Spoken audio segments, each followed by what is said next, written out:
దేవుడు మన పక్షమునుండగా మనకు విరోధి ఎవడు?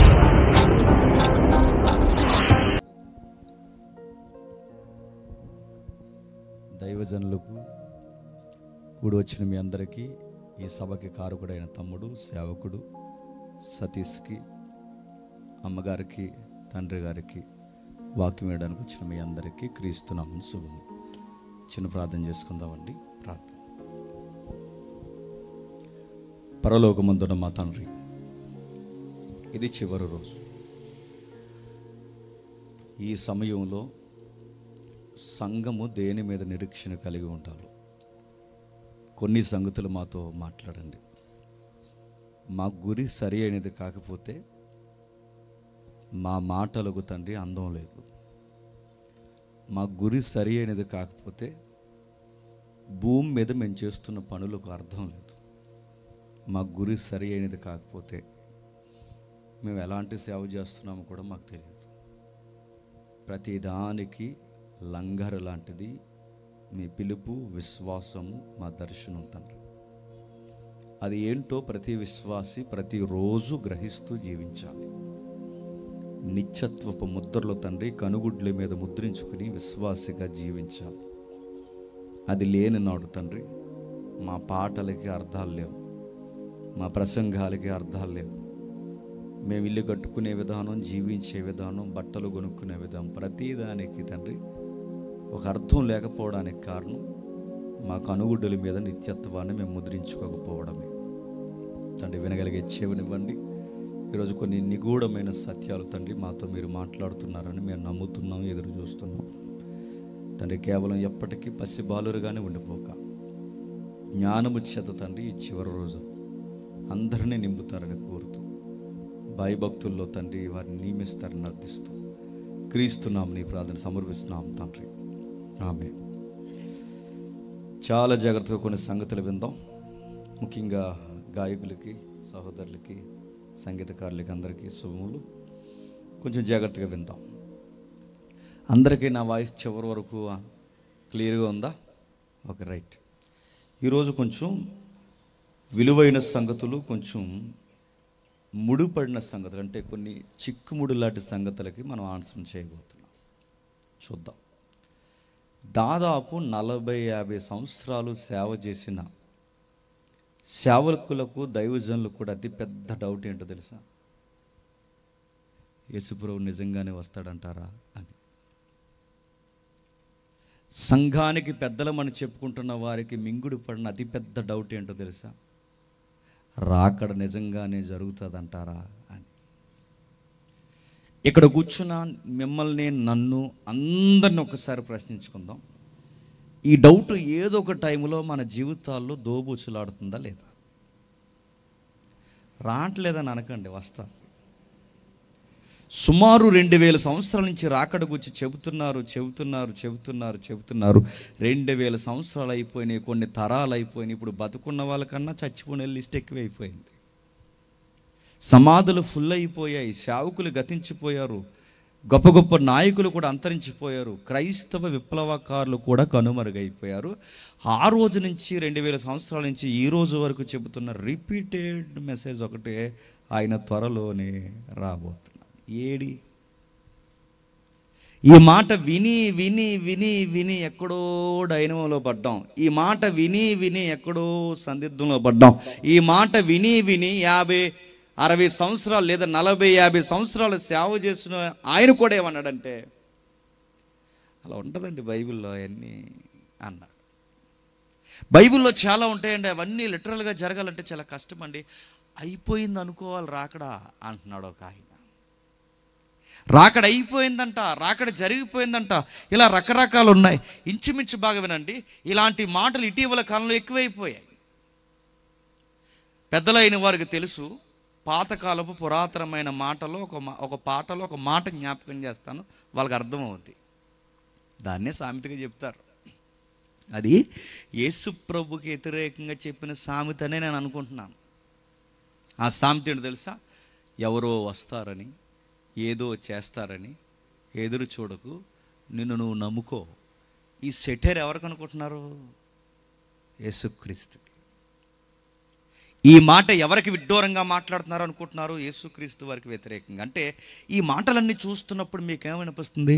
రాకడని నమ్మేవాళ్ళు ఇప్పటికిప్పుడు రాకడని బలంగా నమ్మేవాళ్ళు ఎంతమంది అయ్యా అని ఒకవేళ స్కాన్ చేస్తే, లేదు మిషను స్కాన్ చేస్తే 10% కూడా ఉండరు. మరి సభలకు వస్తారు ఏదో మంచి జరుగుతుందని.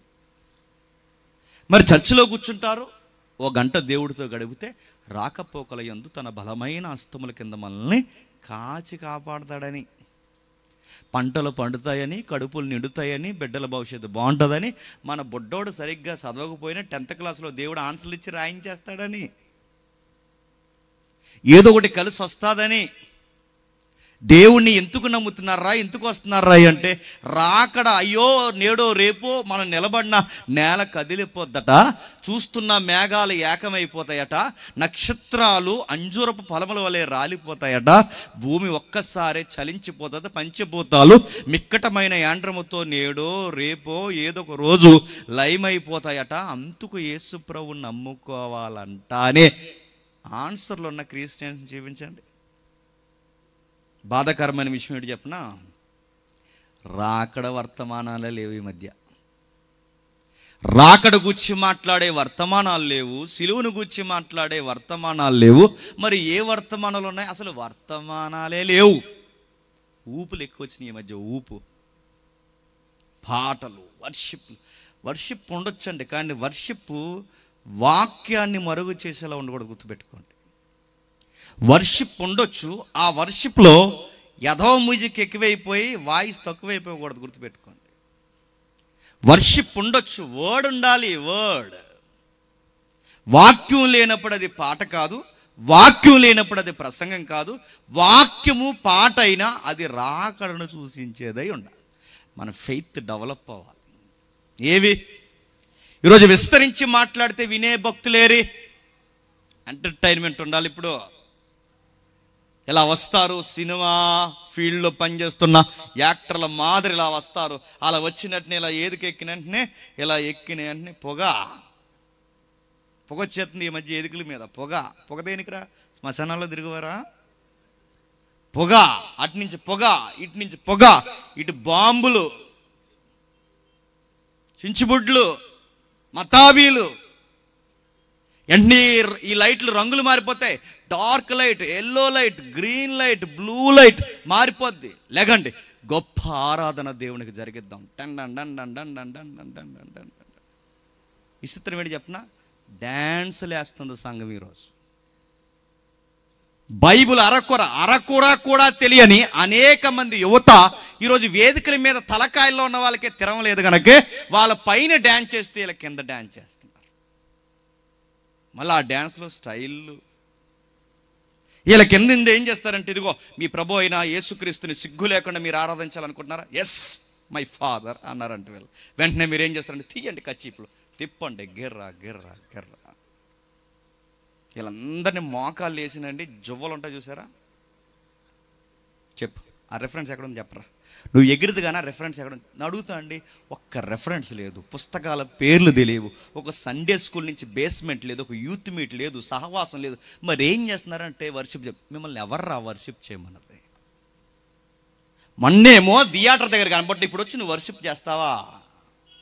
మార్కెట్లో రకరకాలుగా కనబట్టి ఇప్పుడు వచ్చి నువ్వు వర్షిప్ చేస్తావా? లోకం బుద్ధులు పోలేదే. అందుకే వర్షిప్పుల పేరు మీద వాక్యం మరుగవుతుంది. వర్షిప్పుల పేరు మీద వాక్యము మరుగు చేసి పడేశారు. ఎక్కడ లేని ఈ విచిత్రమైన ఆరాధనలు పెరిగిపోయినాయి. ఇప్పుడు పాటలో అర్థం ఉండాలి, మాటలో అర్థం ఉండాలి, ప్రసంగంలో అర్థం ఉండాలి. వీటన్నిటికీ సరి అయిన అర్థాలు లేవు కనుకే ఈరోజు విశ్వాసికి రాకడ మీద గురి లేకుండా బతుకుతున్నాడు. రాకడు గుర్చి బతికేవారేరి? ఏమున్నా ఒకప్పుడు విశ్వాసులు ఏమనేవారు తెలుసా? ఒకప్పుడు ఒక 30 ఏళ్ళు వెనక్కి వెళితే వాళ్ళ జనరేషన్లో ఉన్న భక్తులు ఏమనేవారు? ఎన్నుంటే ఏముందండి, ఎన్ని కట్టుకుంటే ఏముందండి, యేసు రాకడలో మిగిలేది బూడిది తప్ప అనేవారు అప్పుడు. ఇప్పుడు ఏవి ఆ మాటలేవి? ఆ విశ్వాసం ఏది లేదు. ఎందుకు తెలుసా? కనుమరుగైపోయాయి. అయినా ఇప్పుడు అతిపెద్ద డౌట్ ఏంటో తెలుసా? క్రిస్టియన్స్ ఫ్యామిలీస్లో ఉన్న యంగ్స్టర్స్కే బిగ్ క్వశ్చన్ ఏంటో తెలుసా? రాకడ నిజంగా జరుగుద్దా? అంటే ఈ జనరేషన్లో ఇంత సైన్స్ డెవలప్ అయిన కాలంలో ఇప్పుడు దేవుడి మేఘాల మీద రావడం ఏంటి, మధ్యాకాశంలో కనబడడం ఏంటి, ఇంత సైన్స్లో ర్యాకెట్ వేసుకుని వెళ్తున్న టైంలో, సునీత విలియమ్స్ స్పేస్లో ఉన్న టైంలో, ఈరోజు నాసా మొత్తం ఇంటర్నేషనల్ స్పేస్ సెంటర్ కూడా కట్టిన టైంలో, ఇలాంటి టైంలో ఇస్పపు అంచున చూడాలనుకుంటున్న ఈ టైంలో రాకడా మూఢనమ్మకం అన్నట్లేదు. ఇలాంటి డౌట్స్ నీకు నాకే కాదు, ఫస్ట్ సెంచరీలోనే వచ్చింది. ఇలాంటి అనుమానాలు నీకు నాకే కాదు, మొదటి శతాబ్దంలో వచ్చాయి. ఆ మొదటి శతాబ్దంలో వస్తే ఇలాంటి అనుమానాలకి చెక్ పెట్టి, ఇలాంటి అనుమానాల్ని నడ్డెర్రగొట్టి, ఇలాంటి అనుమానాలతో పెట్టరేగిపోతున్న ఆ వంకర విశ్వాస జనాంగాన్ని కూర్చోబెట్టి కడిగి పడేయడానికి 2 పత్రికలు రాశాడు పెద్ద ఆయన. ఆ పత్రికల పేరే దశలోనిక పత్రిక అంట. ఏ పత్రిక? ఎంతమంది లాస్ట్ ఇయర్ సభకు వచ్చారు? లాస్ట్ ఇయర్ అది మిమ్మల్ని అడుగుతున్నాను. లాస్ట్ ఇయర్ ఒక మాట నేను ఎంతమంది గుర్తుందో చెప్పండి. చెయ్యి బాగానే ఇద్దరు చెప్పండి. లాస్ట్ ఇయర్ నేనేమన్నానంటే, మీకు దశలోనిక పత్రిక చెప్పాలని నాకు ఆశ ఉంది అని. నేను మర్చిపోయాను, కానీ ఉన్నారు గుర్తు చేశాడు. అదే చెప్పమన్నాడు. చెప్పమన్నాడు త్వరగా ఇవ్వాలి కదండి. 70 పాటలు ఇచ్చాడు. ఇక్కడ ఎందుకు 70 పాటలు ఇచ్చాడంటే, పాట ఇవ్వకపోతే ఫైట్ అయిపోద్ది, అందుకు ఇచ్చాడు. నాకు తెలుసులేండి, ఎందుకంటే ఆ బాధలు ఎలా ఉంటాయి. అందరినీ గౌరవించకపోతే అదొక గొడవ. అందుకే అందరికీ టైం మేనేజ్మెంట్ టైం అయింది. కానీ మీరు జాగ్రత్తగా ఓపికంటే అవుట్లైన్స్లో త్వరగా అసలు విషయం నిజంగా నేను చెప్తున్నాను. మీ యేసు, మన యేసునాథుడు ఎంత త్వరగా రాబోతున్నాడో ధృవీకరించుకోవడానికి ఒక చక్కటి బేస్మెంట్ ఉంది పత్రికలో. చూద్దాం ఒకసారి, వెళదాం ఒకసారి రండి. దశలోనిక రాసిన మొదటి పత్రిక, జాగ్రత్తగా దశలోనిక సంఘానికి రాసిన మొదటి పత్రిక, 1వ అధ్యాయం 1వ వచనం. తండ్రి అయిన దేవుని యందును ప్రభు అయిన యేసుక్రీస్తు నందును ఉన్న దశలోనిక సంఘమునకు పౌలును సిల్వానును తిమోతియు శుభమని చెప్పి రాయినది, కృపయు సమాధానము మీకు కలుగును గాక. ఆగుదాం. పౌలు గారితో ఒక స్టైల్ ఉంటుంది, తెలుసు కదండి. ఆయన స్టైల్ ఏంటంటే, ఒక సెంటర్ పాయింట్ పెట్టుకుంటాడు అన్నమాట. ఆ సెంటర్ పాయింట్లో ఒక ఏరియాని స్టార్ట్ చేసి దాన్ని అంత్యోకి అంటాడు. మేజర్గా ఆయన ప్రయాణాలకి అంత్యోకి సెంటర్ పాయింట్ తీసుకుంటాడు. లేదా నెక్స్ట్ సెంటర్ పాయింట్ ఏంటంటే జెరూసలేం. అంటే ఈ 2 సెంటర్ పాయింట్స్ మ్యాప్లో తీసుకుని అక్కడి నుంచి స్టార్ట్ చేస్తాడనమాట. పక్క ఊరు అలా తిరుగుతూ ఒక్కొక్క ఊరిలో ఎన్ని నెలలు ఉండాలి అన్ని నెలలు, అవసరమైతే సంవత్సరాలు ఉండి, ఆ ఉన్న తర్వాత అక్కడ ఒక చిన్న సంఘాన్ని కట్టి, ఆ సంఘంలో మళ్ళీ ఒక నాయకుడిని తయారు చేసి, ఆ నాయకుడికి ఆ సంఘాన్ని అప్పగించి నెక్స్ట్ మళ్ళీ మరొక ఏరియాకి వెళ్తాడు. అలా తిరిగి మళ్ళీ అక్కడ ఒక సంఘం కట్టి, అక్కడ మళ్ళీ ఒక నాయకుడిని తయారు చేసి, మళ్ళీ అక్కడ ఒక సంఘాన్ని కట్టిన తర్వాత అక్కడ నాయకుడికి అప్పగించి మళ్ళీ ఇంకో ఏరియా వెళ్తాడు. ఇలా సంఘాలు కట్టి నాయకులను కట్టి నాయకులను కట్టి ఇలా తిరిగి మళ్ళీ అలా రౌండ్ వేసుకొచ్చి ఎక్కడ ప్రారంభించాడో మళ్ళీ అక్కడికి వచ్చి ఆగుతాడు. దీన్నే మిషనరీ జర్నీ అంటారు. First journey, second journey, third journey అంటారు. అంటే పౌలు గారి యొక్క 3 మిషనరీ ప్రయాణాలు అంటారు. అంటే ఈ 3 మిషనరీ ప్రయాణాల్లో చాలా సంఘాలు కట్టాడు. అలా కట్టిన సంఘాల్లో ఒక సంఘమే దశలోనిక సంఘం. అయితే ఇది కట్టాలనుకుని కట్టలేదు, కట్టుతున్నానని కూడా అనుకోలేదు, తెలియకుండానే సంఘం ఫామ్ అయిపోయి. అది విచిత్రం. కట్టాలని కూడా అనుకోలేదు, కట్టాలని అనుకోకుండానే ఆయనకి చాలా ఎమర్జెన్సీ విషయం వచ్చింది. ఎందుకంటే ఆ ఏరియాలో ఈ మత పెద్దలు ఉంటారు చూసారా, వాళ్ళని నిలబడినివ్వలేదు. ప్రతి దిక్కున ఏదో ఫిలాసఫీలతో ఏడ్చేవాళ్ళు ఉంటారు కదండి, సత్యం చెప్పనివ్వరు. తరిమేశారు, అర్జెంటుగా తరిమేశారు, ఉండడానికి వీల్లేదని ఆ ఏరియా నుంచి తరిమేశారు. అలా తరిమేసిన ఈ సీన్ అంతా ఎప్పుడు జరిగింది, ఈ పరిస్థితి అంతా ఎప్పుడు జరిగిందంటే, చదువుకునే వాళ్ళ కోసం చెప్తున్నాను. ఒకవేళ ఎవరైనా బైబిల్ కోసం ఆసక్తి కలిగిన వాళ్ళకి మాత్రమే ఇన్ఫర్మేషన్ ఇస్తున్నాను.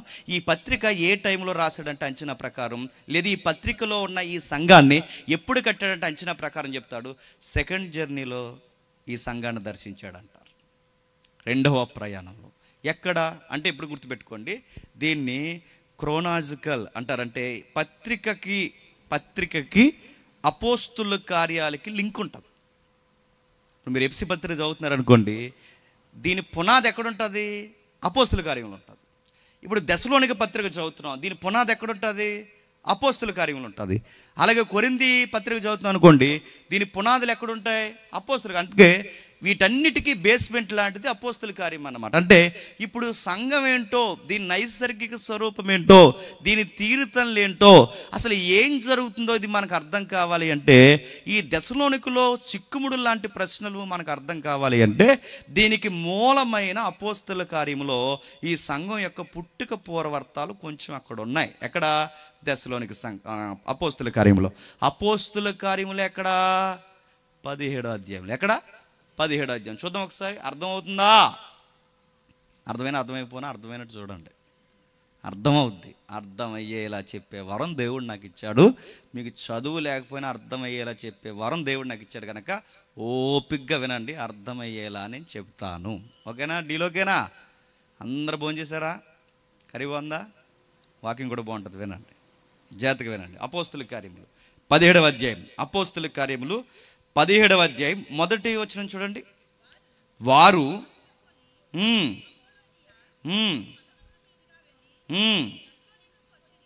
దెస్సలోనికకు వచ్చిరి. అక్కడ యూదుల సమాజ మందిరం ఒకటి ఉండెను. పౌలు తన వాడుకు చొప్పున సమాజపు వారి యొద్దకు వెళ్ళి క్రీస్తు శ్రమపడి ఉన్నాడని, నేను ప్రచురము చేయు యేసు క్రీస్తు ఉన్నాడనే లేఖనములో నుండి దృష్టాంతములు ఎత్తి ఇప్పి చెప్పుచు వారితో 3 విశ్రాంతి దినములు తర్కించుచుండెను. ఆగుదాం, బాగా వినండి. పౌలు గారు వాక్యం చెప్పడానికి అంపోలి వెళ్ళాడట, అపోల్లో వెళ్ళాడట, పట్టణాల మీదకి వచ్చాడట. ఆ పట్టణాలు అలా దాటి కిందకు వస్తే దెస్సలోనిక సిటీ తగిలిందంట. కొంచెం ఇన్ఫర్మేషన్ ఇస్తాను, వినండి. మాసిదోనియా తెలుసుగా, బైబిల్లో మాసిదోనియా అనే ఏరియా ఉందిగా. ఆ మాసిదోనియాకి దగ్గరకున్న 2 రాజధానులు ఉంటాయి. ఆ 2 రాజధానులు ఒక రాజధాని దెస్సలోనిక. మొదటి రాజధాని ఏంటి? ఫిలిప్పి పట్టణం. చూసారా? ఆ ఫిలిప్పి పట్టణం ఏదైతుందో ఫిలిప్ అంటారు, చూసారా?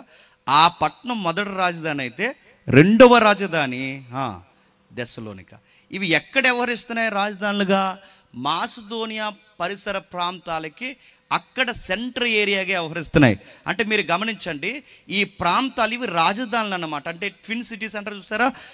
కొన్ని దేశాలకి, మాసిదోనియా దేశానికి ట్విన్ సిటీల్లో వ్యవహరిస్తున్నాయి. ఏది? ఒకటి ఫిలిప్పి పట్టణం, 2 దెస్సలోనిక.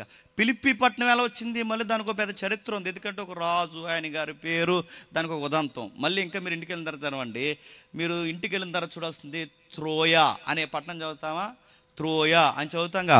ఈ త్రోయా, ప్రతి పట్టణానికి ఒక స్టోరీ ఉంది. ప్రతి పట్టణం వెనకాల ఒక ఫైటర్ ఉన్నాడు. ఆ ఫైటర్ కొరకు బతికే యవనస్తులు ఉన్నారు. అలాంటి ఫైట్ సీన్లో సువార్త చెప్పడానికి కథం దొక్కిన వాడే అపోస్తుడైన పౌలు.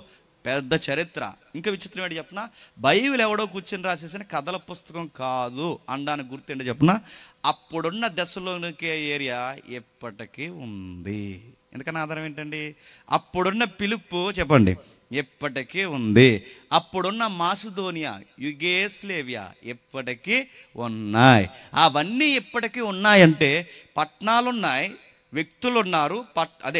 అక్కడ రాయబడిన వ్యక్తుల చరిత్ర ఉంది, పట్టణాలు ఉన్నాయి. ఇవన్నీ ఉన్నాయంటే మీరు గమనించండి, పట్టణాలు యథాతథంగా ఉన్నాయి, భూభాగాలు యథాతథంగా ఉన్నాయి, సముద్రాలు యథాతథంగా ఉన్నాయి, గుట్టలు యథాతథంగా ఉన్నాయి, చరిత్ర యథాతథంగా ఇప్పటికీ మనకు రికార్డెడ్ కనబడుతుంది.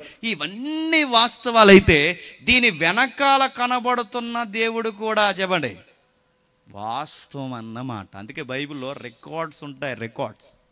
అలాంటి రికార్డులో అంటున్నాడు, అంపోలియా ఉంది, అపోల్లో ఉంది. వారు అటు దాటి దెస్సలోనిక ప్రాంతానికి వచ్చారు. విశ్రాంతి దినంలోకి వెళ్ళి వాక్యం చెప్తున్నాడు. వాక్యాలు ఎలా చెప్తున్నాడు?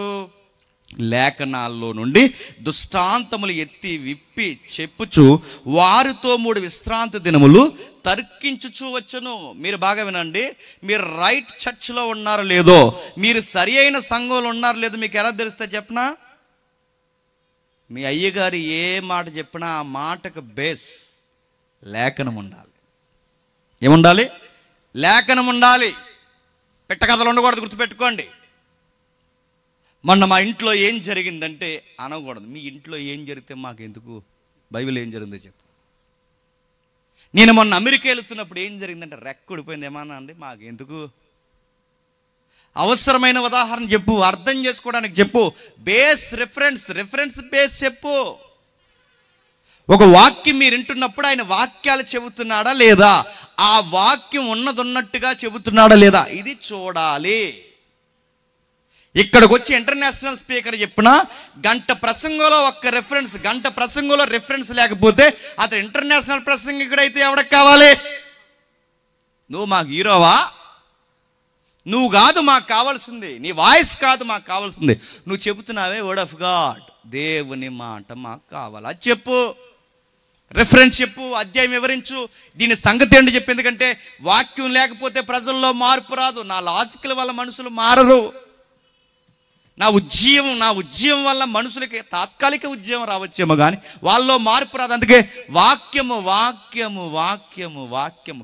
నేను మళ్ళీ చెప్తున్నాను, ఏమనుకుంటా అనుకోండి, వాక్యాలు దొరకని సంఘాలకి వెళ్ళకండి, మీ ఆత్మీయ జీవితం నష్టపోతుంది. వాక్యం చెప్పలేని నాయకుడి దగ్గర ఉండకండి, ఎందుకంటే మీ ఆత్మీయ జీవితానికి జాడ్యం పడుతుంది. ఎక్కడ సత్యం చెప్తున్నారు, ఎక్కడ వాక్యం చెప్తున్నారు, ఎక్కడ దేవుని వాక్యాన్ని మన మెదడులోకి హృదయాల్లోకి చెప్పేస్తున్నారు, అక్కడికి వెళ్ళండి. అందుకే బైబుల్ సరి అయిన దాసుడు అంటాను గుర్తు. బైబిల్ చెప్తుంది చూడండి, అతడు లేఖనములను దుష్టాంతములు ఎత్తి చెప్పుచు వారితో 3 విశ్రాంతి దినములు తర్కించును. 3 కాదు, 30 విశ్రాంతి దినాలున్నా, 300 విశ్రాంతి దినాలున్నా ఆయన ప్రసంగం అంతా దేంట్లో చెప్తాడు? బేతల కథల పుస్తకంలో తీసి చెప్పడు. దేంట్లో నుంచి తీసి చెప్తాడు? నిబంధన వాక్యాల్లో నుంచి తీసి చెప్తాడు. ఈరోజు వాక్యాలు దేని చూసి చెప్తున్నారు చెప్పినా చూడండి, సోషల్ మీడియాను ఫాలో అయ్యే వాళ్ళకి అర్థమవుద్ది. చూడండి దేని చూసి చెప్తారు చెప్పినా, ఈరోజు ఉదయాన్నే పేపర్ చదువుతారనమాట. ఆ ఉదయాన్నే పేపర్ చదివినప్పుడు ఏదో ఒక కరెంటు అఫైర్ న్యూస్ వస్తుంది, కరెంట్ అఫైర్ న్యూస్ వస్తుంది కదా, ఆ న్యూస్ ఏదో కరెంట్ న్యూస్ వచ్చిన వెంటనే న్యూస్ మీద ప్రసంగం. మీకు ఇలా చెప్తే అర్థమవుతుంది కానీ చెప్తాను చూడండి. మొన్న కలకత్తాలో ఫలానా ఘోరమైన చర్య జరిగింది, దాని మీద జేమ్స్ గారి స్పందన. నేను టీవీ 9 లీడర్నండి చెప్తున్నాను. ఆ వార్త మీద నా స్పందన ఏంటండి? నీ స్పందన దేని మీద ఉండాలి చెప్పండి? వాక్యం మీద ఉండాలి. అక్కడ వార్త రావడం, వార్తకు ఆ ఫోటో వేసి దానికి టైటిల్ పెట్టడం, ఆ మెసేజ్లు చెప్పడం నడుతున్నాను. నీ ప్రసంగాలు దేన్ని ఆధారం చేసుకున్నా అంటే న్యూస్ పేపర్నే. నీ ప్రసంగాలు దేని మీద ఆధారపడుతున్నాయి?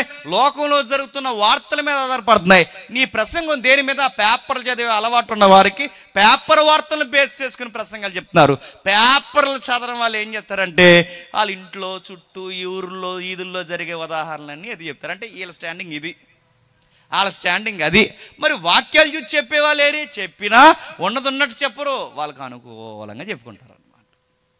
అందుకే ఇలాంటి టైంలో కితాబ్ ఇచ్చాడు రైటర్. ఏమన్నాడంటే 10వ వచనం చూడండి. వెంటనే సహోదరులు రాత్రి వేళ పౌలు శీల బెరయకు పంపించిరి.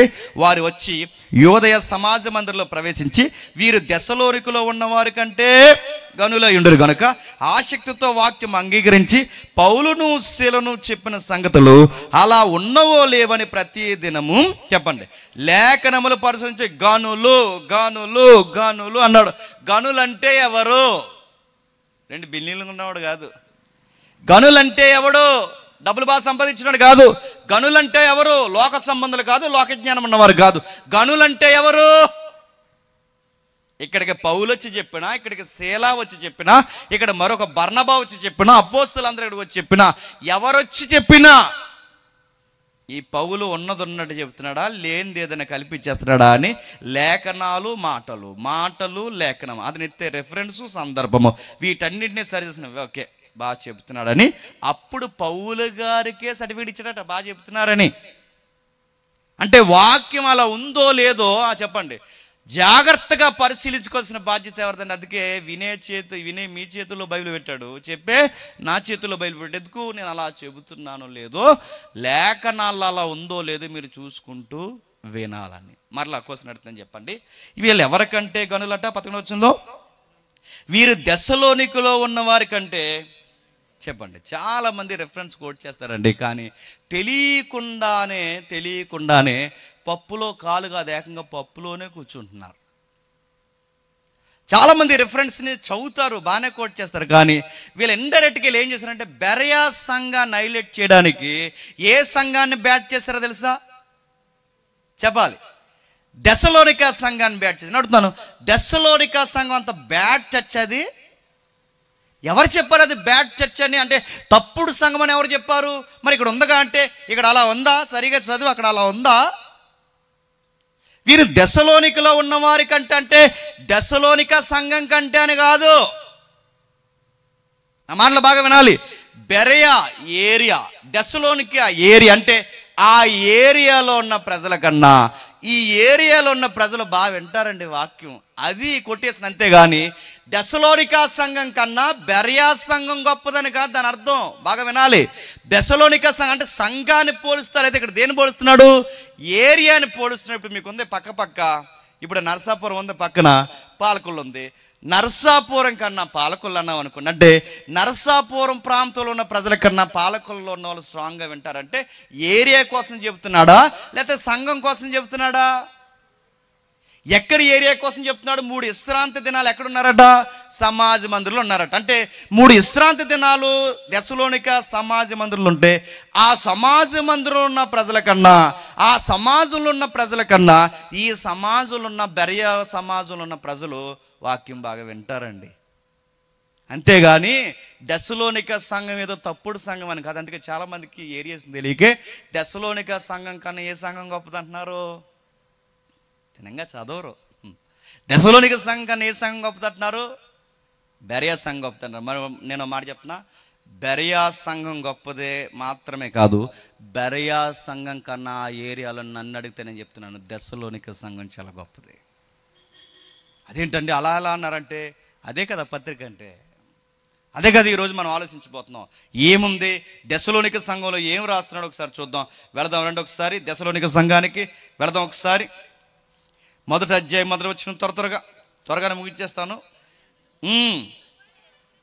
తండ్రి అయిన దేవుని యందును ప్రభు అయిన యేసుక్రీస్తు నందును దెస్సలోనిక సంఘానికి పౌలును సిల్వానును తిమోతిను శుభమని చెప్పి రాయినది. జాగ్రత్తగా విందాం, జాగ్రత్తగా వినండి.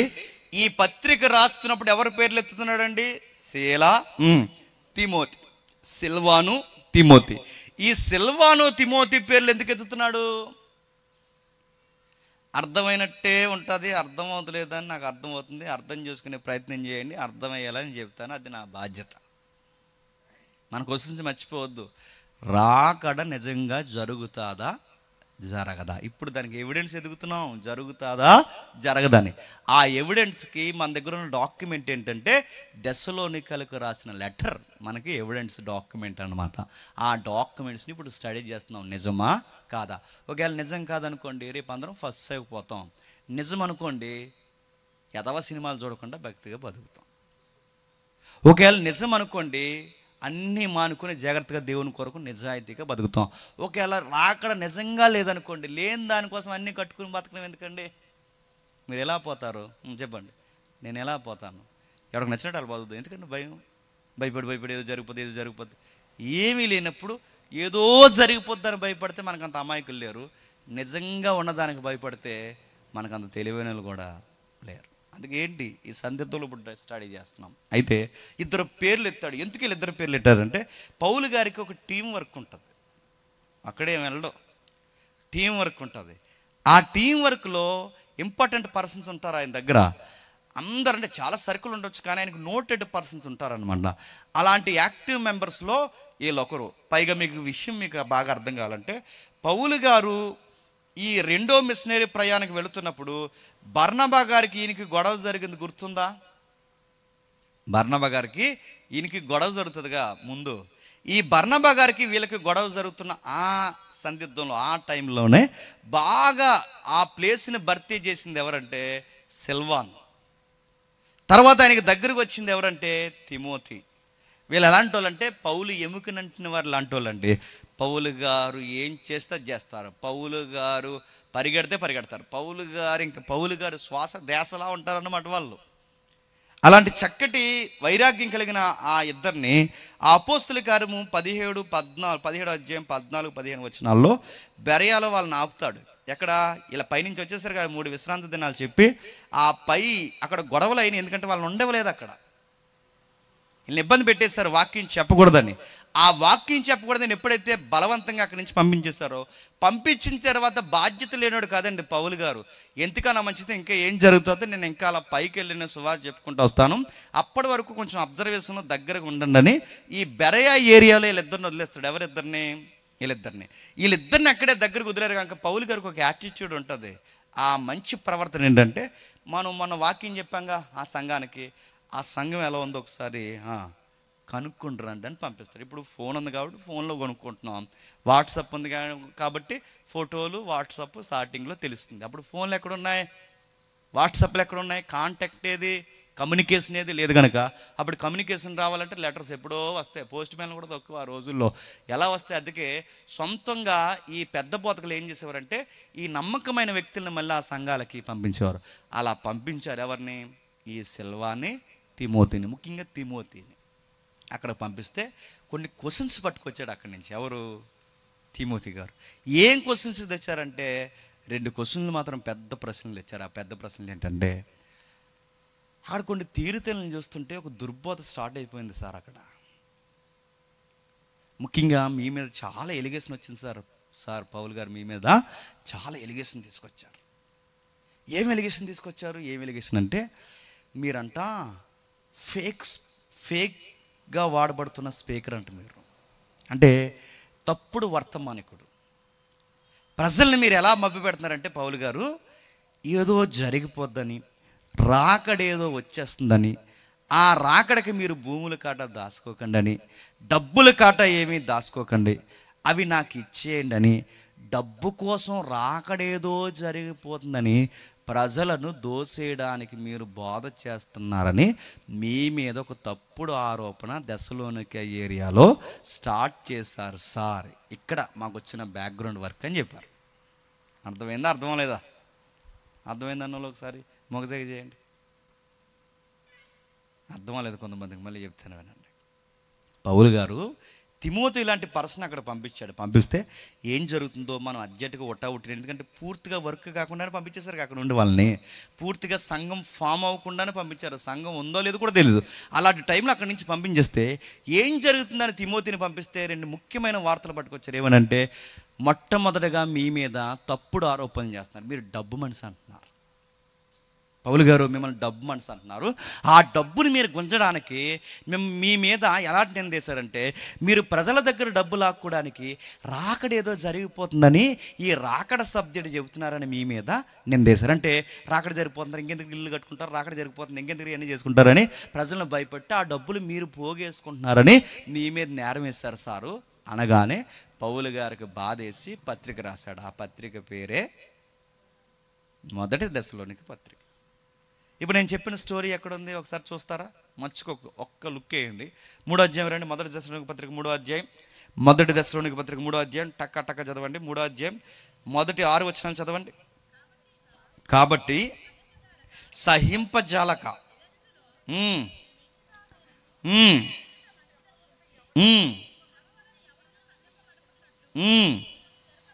శ్రమ వలన ఎవడునూ కదిలింపండ. శ్రమ అని ఎందుకు అంటున్నాడు? అక్కడ వాక్యం చెప్తే ఏం చేస్తున్నారు? తిరగబడిపోతున్నారు. అక్కడ వాక్యం చెప్తే ఏం చేస్తున్నారు? మతమోకలు ఎక్కువైపోయాయి. అక్కడ వాక్యం చెప్తే ఏం చేస్తున్నారు? నిలబడినట్లేదు. ఇలాంటి శ్రమ ఉండడం వల్ల మేము కదిలిపోయాం, మీరు మాత్రం స్థిరంగా ఉండండి, మేము అక్కడి నుంచి వచ్చేస్తాం. మీ విశ్వాసం విషయమై మిమ్మల్ని హెచ్చరించుటకు మన సహోదరుడును క్రీస్తు సువార్త విషయంలో పరిచారకుడైన తిమోతిని పంపితిమి. నేను మీ వద్ద ఉన్నప్పుడు మనము శ్రమ అనుభవించి ఉన్నదని మీతో ముందుగా చెప్పితిమి కదా, అలాగే జరిగినది. ఇది మీకు తెలియను. అట్టి శ్రమలు అనుభవించడం వల్ల మనము నియమింపబడిన వారమని మీరు ఎరుగుదురు. ఇందుచేత నేనును ఇకను సహింపజాలక శోధకుడు మిమ్మల్ని ఒకవేళ శోధించనేమని మా ప్రయాస వ్యర్థమైపోమనేమని నీ విశ్వాసమును తెలుసుకునే వల్లని అతన్ని పంపితిని. అతను అంటే ఎవరు? ఇక్కడ తిమోతిని పంపించదని. తిమోతి ఇప్పుడు మీ యొద్ద నుండి మా యొద్దకు వచ్చి మేము మిమ్మల్ని ఎలాగో చూడ అపేక్షించుచున్నామో అలాగే మీరును మమ్మల్ని చూడ అపేక్షించచ్చు ఎల్లప్పుడూ మమ్మల్ని ప్రేమతో జ్ఞాపకం చేసుకున్నారని నీ విశ్వాసమును గురించి మీ ప్రేమను గురించి సంతోషకరమైన సమాచారం తిమోతి మాకు తెచ్చాడు. ఈ తెచ్చిన వార్తలో మీరు బాగున్నారని తెచ్చాడు, మీరు స్ట్రాంగ్గా ఉన్నాడని తెచ్చాడు. అయితే బాధాకరం విషయం ఏంటంటే మీకు రాకడ లేదన్న డౌట్స్ ఎక్కువ మంది రేజ్ చేశారని ఆ విషయాన్ని కూడా తెచ్చాడు మా దగ్గరికి. అంటే మీకు ఒక డౌట్ స్టార్ట్ చేశారు. ఆ డౌట్ స్టార్ట్ చేసినప్పుడు మీరు చాలా శ్రమల్లో కట్టబడ్డారు. పొగుడుతున్నాడు చూడండి, వాళ్ళని పొగుడుతున్నాడు. వాళ్ళని ఎంత బాగా పొగుడుతున్నాడు అంటే ఆ మొదటి అధ్యాయం 2వ వచనం చూడండి. పౌలు గారిని చూస్తుంటే సేవలా చేయాలి మనకు అర్థమవుద్దండి. ఏమని పొగుడుతున్నాడు చూడండి. విశ్వాసంతో కూడిన మీ పనిని, ప్రేమతో కూడిన మీ ప్రయాసని, మన ప్రభు అయిన యేసుక్రీస్తునందల నిరీక్షణను,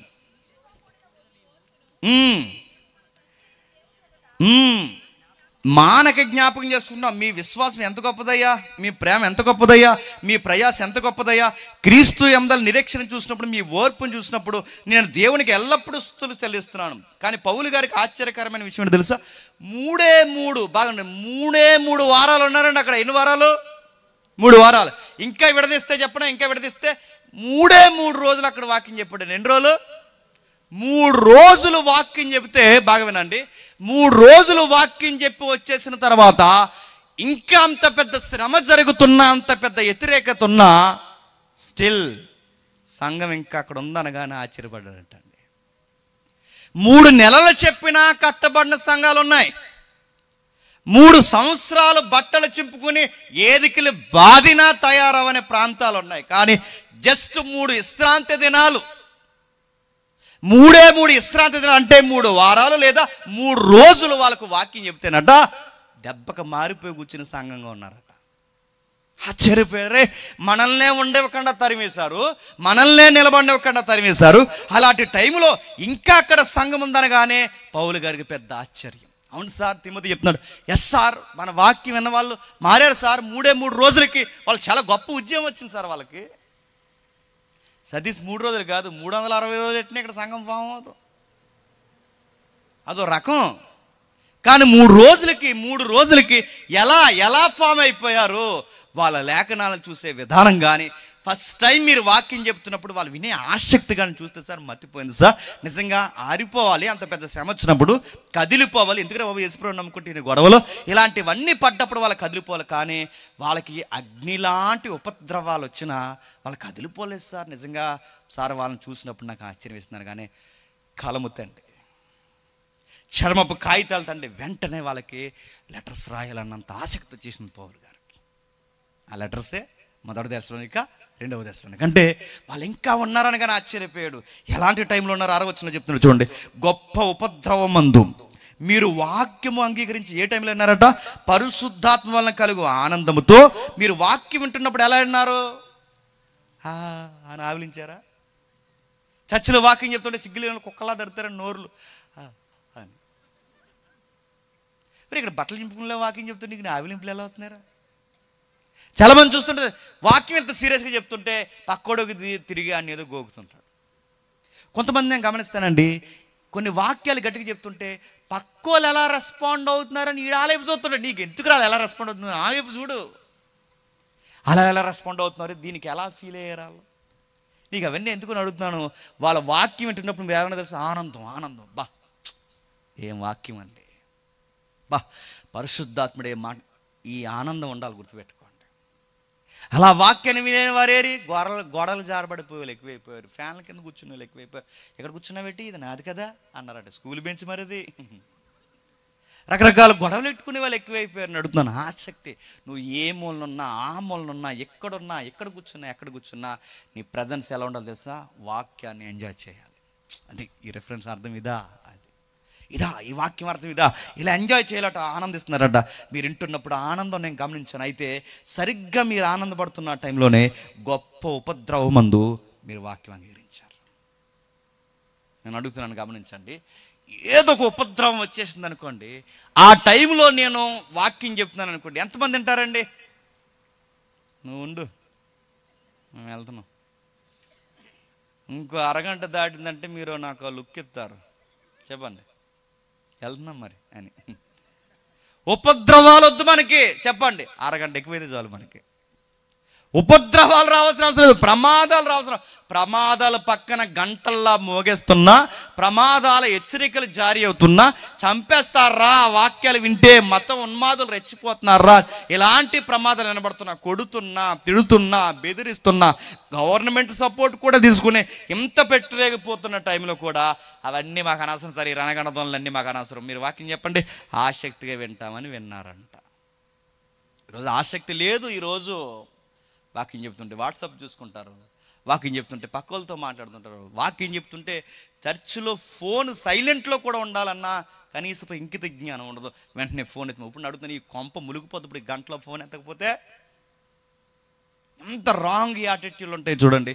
వాక్యం స్టార్ట్ అయిపోయిందిగా, ఇవన్నిటిని బంద్ చేయాలిగా, బాధ్యత లేకుండా. అందుకే చూడండి, వాళ్ళు ఉపద్రవం మంది మీరు వాక్యాన్ని విన్నారు, ప్రభువును మీరు మమ్మును ప్రభువును పోలి నడుచుకున్నారు. ఎంత బాగా పొగుడుతున్నారండి వాళ్ళు. ఏంటో మిమ్మల్ని చూస్తున్నప్పుడు, తిమోతి మాకు చెబుతున్నప్పుడు మాకు ఎంత ఆనందం వేసిందంటే, ఇలాంటి టైంలో మీరు వాక్యం విన్నారు, వాక్యం విన్నప్పుడు ఎంత ఆసక్తి కలిగిందంటే మీరు ఇంకా మమ్మల్ని ఫాలో అవుతున్నారు. ఎస్, అలానే ఫాలో అవ్వండి. మీరు మమ్మల్ని ఫాలో అవుతున్నారంటే సరాసరి మీరు ప్రభువును ఫాలో అవుతున్నారు. ఎందుకంటే మేము ప్రభువును ఫాలో అవుతున్నాం కనుక మీరు మమ్మల్ని ఫాలో అవుతున్నారు, మీరు మమ్మను ప్రభువుని వెంబడిస్తున్నారు. ఫాలోయింగ్ మానకండి అన్నాడు. ఈరోజు ఫాలోయింగ్ ఈరోజు మానేశారు. ఒరే మనవాడికి చర్చకి వచ్చేవాడు కదరా, ఏట్రా మళ్ళీ ఇప్పుడు మానేసి ఆ చర్చకి వెళ్తున్నావు ఏంట్రా అని అడిగితే అన్నాడట, అత్తమాల ఏళ్ళు నా వైపుకి ఎత్తున్నాడు అని, ఈ మనిషికి ఏదో పెట్టేసుకున్నాడు నా మీద, మానేహాను అందుకే అన్నాడట. ఇంక నీకు ఏలు ఎత్తకూడదు, నీకు ఏలు ఎత్తకూడదు, ఏమనకూడదు, ఇను అనకూడదు, ఏమనకూడదు అని అడుగుతున్నాను. ఫాలోయింగ్ అడుగుతున్నాను. ఈరోజు ఫాలోయింగ్ ఏంటి చెప్పినా, నువ్వే దొంగ పనులు చేస్తున్నా నిన్ను ఏం అనకూడదు మేము, అప్పుడు నువ్వు మమ్మల్ని ఫాలో అవుతావు. అది గద్దించావనుకోండి, గద్దింపు లేని సంఘాలకు పోతావు. నువ్వు సరైన సేవకుడు ఎవరో కాదు నువ్వు గుర్తుంచుకో. నీకు సరైన సేవకుడు ఎవరని గుర్తుపెట్టుకోవాలి తెలుసా? నువ్వు తప్పు చేస్తే నేను ఎంకరేజ్ చేయకూడదు, ధూళిమాడేయాలి, గుర్తుపెట్టుకో. నువ్వు డబ్బులు ఇచ్చినా, నువ్వు సంఘానికి మెయిన్ హెల్డర్గా ఉన్నా, నువ్వు ఎవడవైనా నువ్వు తప్పు చేస్తే ఎంకరేజ్ చేసేది లేదయ్యా, జాగ్రత్త. ఇలా ఉంటే రా, లేకపోతే పో. ఇలా ఉంటే సహవాసం, లేకపోతే మానే. నీ వల్ల సంఘానికి మచ్చ వచ్చిందని తెలుస్తుందో మరి చెప్తున్నాను, నడ్డి ఇరిగిపోద్ది ఏమనుకుంటున్నావు అని హెచ్చరించేవాడు కావాలి. ఏరి సర్లే జరిగితే జరిగింది కానీ వచ్చేటప్పుడు మరి 10వ వంతు మర్చిపోకండి అన్నారట. ఇంతకీ ఎలా తయారయ్యారు? నువ్వు కాదు, నీ బాగా వినండి, నీ 10వ వంతులు కాదు, నువ్వు కావాలి దేవునికి అని చెప్పే సేవకు లేరండి. డబ్బులు ఈయన ఇవ్వకపోతే ఇంకొక ఆయన ఇస్తాడండి, వీళ్ళు సహకరించకపోతే ఇంకొకరు సహకరిస్తారు. దేవుడికి కరువా చెప్పండి? యూనివర్స్లో సేవకు ఎవరినైనా అనుకుంటాడు, కానీ తప్పుడు వ్యక్తులు ఉన్నప్పుడు హెచ్చరించాలి. అప్పుడు అలాంటి వారిని మీరు ఫాలో అవ్వండి. మీ పాస్టర్ గారు మిమ్మల్ని తిట్టినప్పుడు, మీరు తప్పు చేసినప్పుడు తిట్టినప్పుడు ఆనందించండి. బా మమ్మల్ని గద్దించేవాడు ఒకడు ఉన్నాడని, మమ్మల్ని కంట్రోల్ చేసేవాడు ఒకడు ఉన్నాడు, మా ఆత్మీయ జీవితం మీద చర్యలు తీసుకునే ఒకడు ఉన్నాడు, మా మాటల్ని మా చర్యల్ని అదుపు చేసేవాడు ఒకడు ఉన్నాడని గర్వంగా చెప్పుకోండి. మా సేవకుడు రాజీ పడ్డండి అని చెప్పుకోండి. ఏం చేసినా పర్లేదండి, 10వ వంతు ఎత్తే చాలండి అనే వాళ్ళని దూరంగా ఉండండి. ఎందుకంటే మీరు మోసపోతారు, మీ కుటుంబాలు మోసపోతాయి. అలానే 10వ వంతులు ఇవ్వద్దని కాదు, ఎందుకంటే క్రొత్త నిబంధనలో చాలా ఇబ్బంది, సమస్తం ఇబ్బంది. అలాంటిది నేను 10వ వంతు ఇవ్వద్దంటే మొత్తానికి ఎగేసి పొగేస్తారు మీరు. ఇవ్వండి, సేవలకు అవసరం. విలువైన సేవ చేస్తున్న వాళ్ళకి 10వ వంతే కాదు అంతకు మించే ఇవ్వండి, గొప్ప సేవను జరిగించండి. అయితే మనకు కావాల్సిన విషయం చెప్పాడు. చెప్పిన తర్వాత కిందికి, కాబట్టి మాసిదోనియా అఖయలో విశ్వాసులందరికీ మాదిరి అయిపోయారు. ఇందాక చెప్పానుగా, మాసిదోనియా అనేది ఒక పెద్ద ఏరియా, ఒక దేశం. ఆ రోజుల్లో చిన్న చిన్న దేశాలు ఇవి. మాసిదోనియా అనేది ఒక పెద్ద దేశం. ఆ దేశానికి 2 క్యాపిటల్స్. ఆ క్యాపిటల్, ఒక క్యాపిటల్ ఏంటి? దెసలోనికా. రెండవది ఏంటి? మొదటిది ఏంటి? ఫిలిప్పు. ఫిలిప్పు ఒక రాజధాని, దెసలోనికా రెండవ రాజధాని. అందుకే ఆ ఏరియాలో మీరు కేవలం మీ దెసలోనికా ప్రాంతానికి కాదు, మిమ్మల్ని చూస్తుంటే మీరు మాసిదోనియా అఖయ విశ్వాసులందరికీ, మాసిదోనియా ప్రాంతం అంతటికి మీరు ఏమైపోయారు తెలుసా? మిమ్మల్ని చూస్తే చాలామంది అనుకుంటున్నారు, సంఘం అంటే అలా ఉండాలరా, నిలబడ్డ అంటే అలా ఉండాలరా, ఎదురు చుట్టూ అంటే అలా ఉండాలని అందరు మీకోసం చెప్పుకుంటున్నారు, అందరూ మీకోసం చెప్తున్నారని చక్కగా పొగిడాడు. మొదటి అధ్యాయం అంతా ఏముంటో చెప్పనా? పొగుడుతాడు. ఏముంటుంది? పొగుడుతాడు. ఎవరిని పొగుడుతున్నాడు? 3 విశ్రాంతి దినాలకి ఇంత బలంగా నిలబడ్డారు, ఎంత గొప్పలయ్యా అని పొగుడుతున్నాడు. మొదటి అధ్యాయం అంతా ఏం చెప్తున్నాడు? మీ ప్రేమ గొప్పది, మీ విశ్వాసం గొప్పది, మీ పరిచర్య గొప్పది, మీరు నిలబడిన విధానం గొప్పది, మీరు మమ్మల్ని ఫాలో అయిన విధానం గొప్పది. ఒక్కటేటి, ప్రతి స్థలమందు మాసిదోనియా అఖయ మ్రోగిపోతున్నారు. అక్కడ మాత్రమే గాక ప్రతి స్థలమందు దేవుడి ఎడల మీ విశ్వాసం వెల్లడాయను గనక నేను చెప్పుకోవాల్సిన ఆవశ్యకం ఏమీ లేదు. గొప్పగా ఉంది. మీ గురించి చెప్తుంటే మీ వద్దకు మా మట్టికి ప్రవేశం కలిగను, అక్కడి నుండి జనులు మమ్మను గూర్చి తెలియజెప్పుచున్నారు.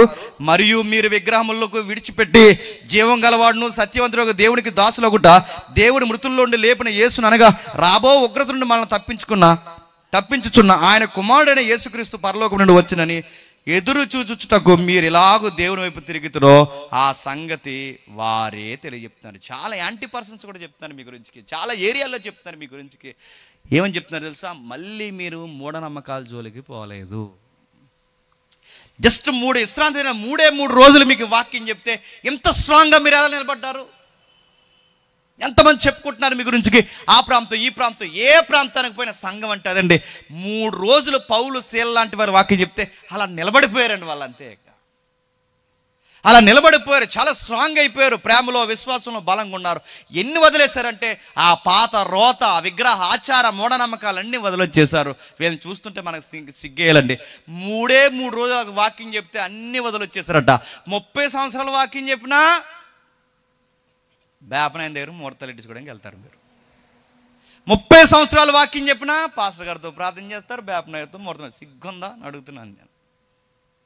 వాస్తులు చూస్తారు, ముహూర్తాలు పెట్టేస్తారు. ఈ రోజు మంచిది, ఆ రోజు మంచిది కదా అంటారు. అది మొక్కుతారు, ఇది మొక్కుతారు. మళ్ళీ డొక్కు సామెత ఒకటి, దేవుడు పెట్టేది దేవుడు పెట్టాలి, దయ్యానికి పెట్టేది నిన్ను పెట్టాలి పెండ ముందు, దానికి పెట్టేది దానికి పెట్టాలి. ఎవడు చెప్పాడు నీకు అలా పెట్టమని? ఉంటే పూర్తిగా దేవుళ్ళు, లేదా పో లోకంలోకి. ఉంటే పూర్తిగా దేవుళ్ళుండు. 3 రోజులు చెప్తేనే వాళ్ళు అంత గట్టిగా నిలబడితే ఇన్ని సంవత్సరాలు, 3 సంవత్సరాల నుంచి చర్చికి వెళ్తున్నావు, 5 సంవత్సరాల నుంచి చర్చికి వెళ్తున్నావు, ఇన్ని సంవత్సరాల నుంచి చర్చికి వెళ్తున్నావు, 30 సంవత్సరాలు చర్చికి వచ్చావు. ఏమి నేర్చుకున్నావు సత్యంలో? మానే విడిచి వచ్చే ఆ విగ్రహ సంబంధమైనవి ఆచార కర్మకాండలు ఏవైతే వదిలే. పెళ్ళిళ్ళలో మీ దరిద్రపు అలవాట్లు, కార్యక్రమాల్లో మీ దరిద్రపు అలవాట్లు ఏవైతే మానేయండి. పౌలు గారు అంటున్నారు మానేయండి. ఎందుకంటే మీరు ఇవన్నీ మానాలి అంటే ఎప్పుడు మానేస్తారు చెప్పనా? బాగా వినాలి.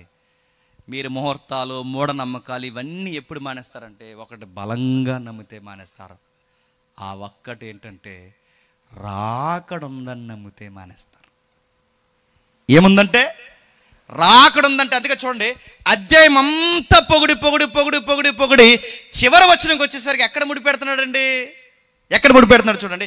దేవుడు మృతుల్లో నుండి లేపిన యేసును అనగా రాబో ఉగ్రత నుండి మనల్ని తప్పించుచున్న ఆయన కుమారుడైన పరలోకము నుండి వచ్చడం అంటే ఏంటి? రెండవ రాకడ వస్తుందని మీరు బలంగా నమ్మారు. మీరు బలంగా నమ్మారు కనుక మూఢనమ్మకాలు ఆచరించడం మానేశారు. మీరు బలంగా నమ్మారు కనుకే మీరు ఎంత స్థిరపడ్డారంటే మళ్ళీ విగ్రహాచారాల జోలికి మీరు పోలేదు. ఎందుకంటే రాకడ జరిగితే ఆయన ఎదుటి మేము ఎలా నిలబడగలం, ఏ ముఖం చూపించుకోగలం?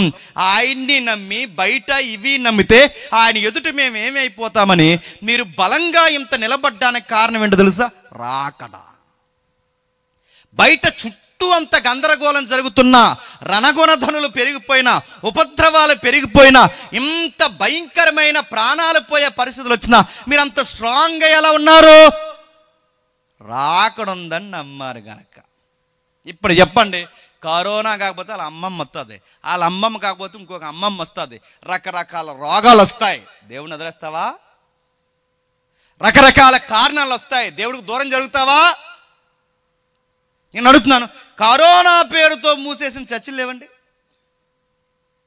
మూసేశారు. బజ్జీలు తింటే మాత్రం మానలేదండి, మూసేశారు. అడుగుతున్నాను, కరోనా దెబ్బకి విశ్వాసం పోయిన వాళ్ళు ఎందుకు చెప్పినా?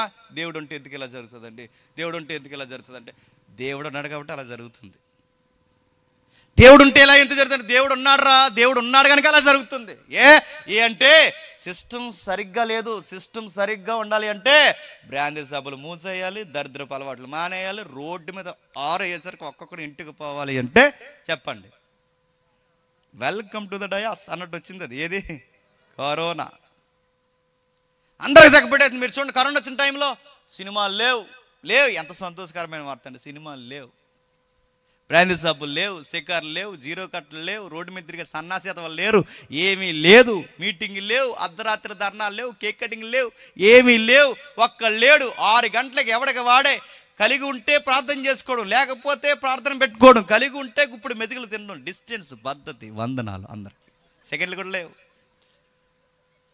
నేను అడుగుతున్నాను, రాకడ అంటే సిచ్యువేషన్, సిస్టమ్ ఎలా ఫామ్ అయ్యి రేపు పొద్దున్న ఏమో పరిస్థితులు ఎలా ఉంటుందో తెలియదు. రేపు పొద్దున్న ఎంత గొడ్డి పరిస్థితి వచ్చినా నీ విశ్వాసంలో ఇంచు కూడా తేడా రాకూడదంటే, నేను మళ్ళీ చెప్తున్నాను, నీ కుటుంబమే నీకు వ్యతిరేకం అవ్వచ్చు, నీ స్నేహమే నీకు వ్యతిరేకం అవ్వచ్చు, నీ చుట్టూ ఉన్న వాళ్ళు నీకు వ్యతిరేకం, లేదా నీ గవర్నమెంటే నీకు వ్యతిరేకం అవ్వచ్చు, లేదా నీ ఆరోగ్యమే నీకు వ్యతిరేకం, ఏదైనా జరగవచ్చు. కానీ నీ విశ్వాసంలో ఇంచు కూడా తేడా ఎప్పుడు రాదో చెప్పనా? రాకడుందని బలంగా నమ్మినప్పుడు. దెస్సలోనిక సంఘం 3 రోజులు వాక్యం చెప్తే ఎంత స్ట్రాంగ్గా ఉన్నారంటే నేను అనుకుంటున్నానండి, ఆ 3 రోజుల ప్రసంగాలు దేని మీద చెప్పుంటాడు చెప్పండి ఆయన? మృతుల పునరుద్ధానము, రాకడ. ఆ మెసేజ్లు వాళ్ళని బలంగా గుద్దేసేయండి, వాళ్ళని సీలేసి బంధించే వాళ్ళని. అందుకే ఇంత స్ట్రాంగ్గా మీరు ఎలా ఉంటున్నారంటే ఇది విషయం అని మొదలెట్టాడు. ఇది మొదటి అధ్యాయం, ముగించేద్దాం త్వరగా. 2వ అధ్యాయంలో ఏం చెప్తున్నాడు? సహోదరులారా, మీ యొద్ద మా ప్రవేశము వ్యర్థము కాలేదు కానీ మీరు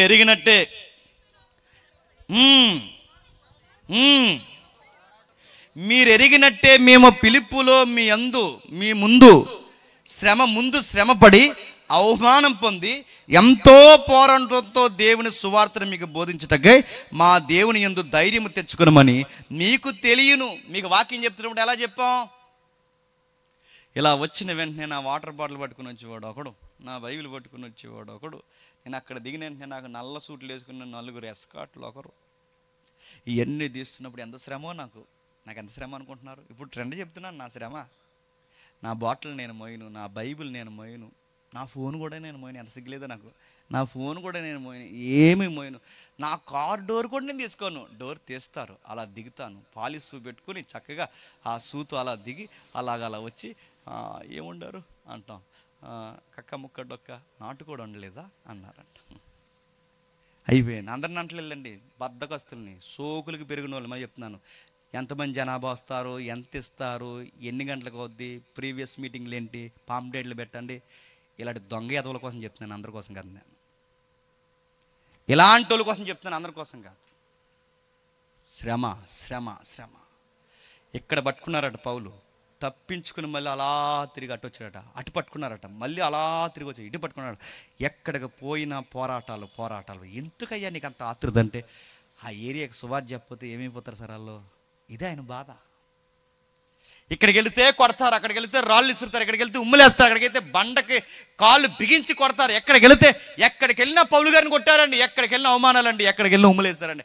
అంత పోరాటం చేసి మీకు 3 రోజులు మేము వాక్యం చెప్పాం. మీ మెయిన్ రాజధాని ఏదైతే ఉందో పిలుపు దాటి మళ్ళీ మీ సెకండ్ రాజధాని మీ ఏరియా దెస్సలోనిక రావడానికి ముందు అక్కడ ఎంత కష్టపడితే కానీ మీ దగ్గరికి మా గేట్స్ ఓపెన్ అవ్వలేదు. వారు అనిపిస్తుంది ఆయన మినిస్ట్రీ. అక్కడ కష్టపడి అక్కడి నుంచి ఇక్కడికి వచ్చాం. ఇక్కడికి వచ్చిన తర్వాత మీకు వాక్యం చెప్తున్నాను, అయినా ధైర్యం తెచ్చుకోండి. ఎందుకు చెప్పినా, మాకు ఈడంటే భయం కాదు, ఆడంటే భయం కాదు, ఈడంటే భయం కాదు, మాకు ఒకరంటే ధైర్యం ఉంది. ఆయన ఎవరో కాదు, మమ్మల్ని నడిపిస్తున్న దేవుడు. ఆయన ఎదురు సేవ చేస్తున్నాం, ఆయన సేవ చేస్తున్నాం. మమ్మల్ని ఎవరు అడ్డగిస్తున్నది మమ్మల్ని కాదు, మమ్మల్ని పంపిస్తున్న దేవునికి అడ్డం నిలబడతారు. అందుకే ధైర్యం తెచ్చుకుంటే మనం మీకు తెలియను. అనగా మా బోధ, ఇక్కడ జాగ్రత్తగా మా బోధ కపటమైనది కాదు.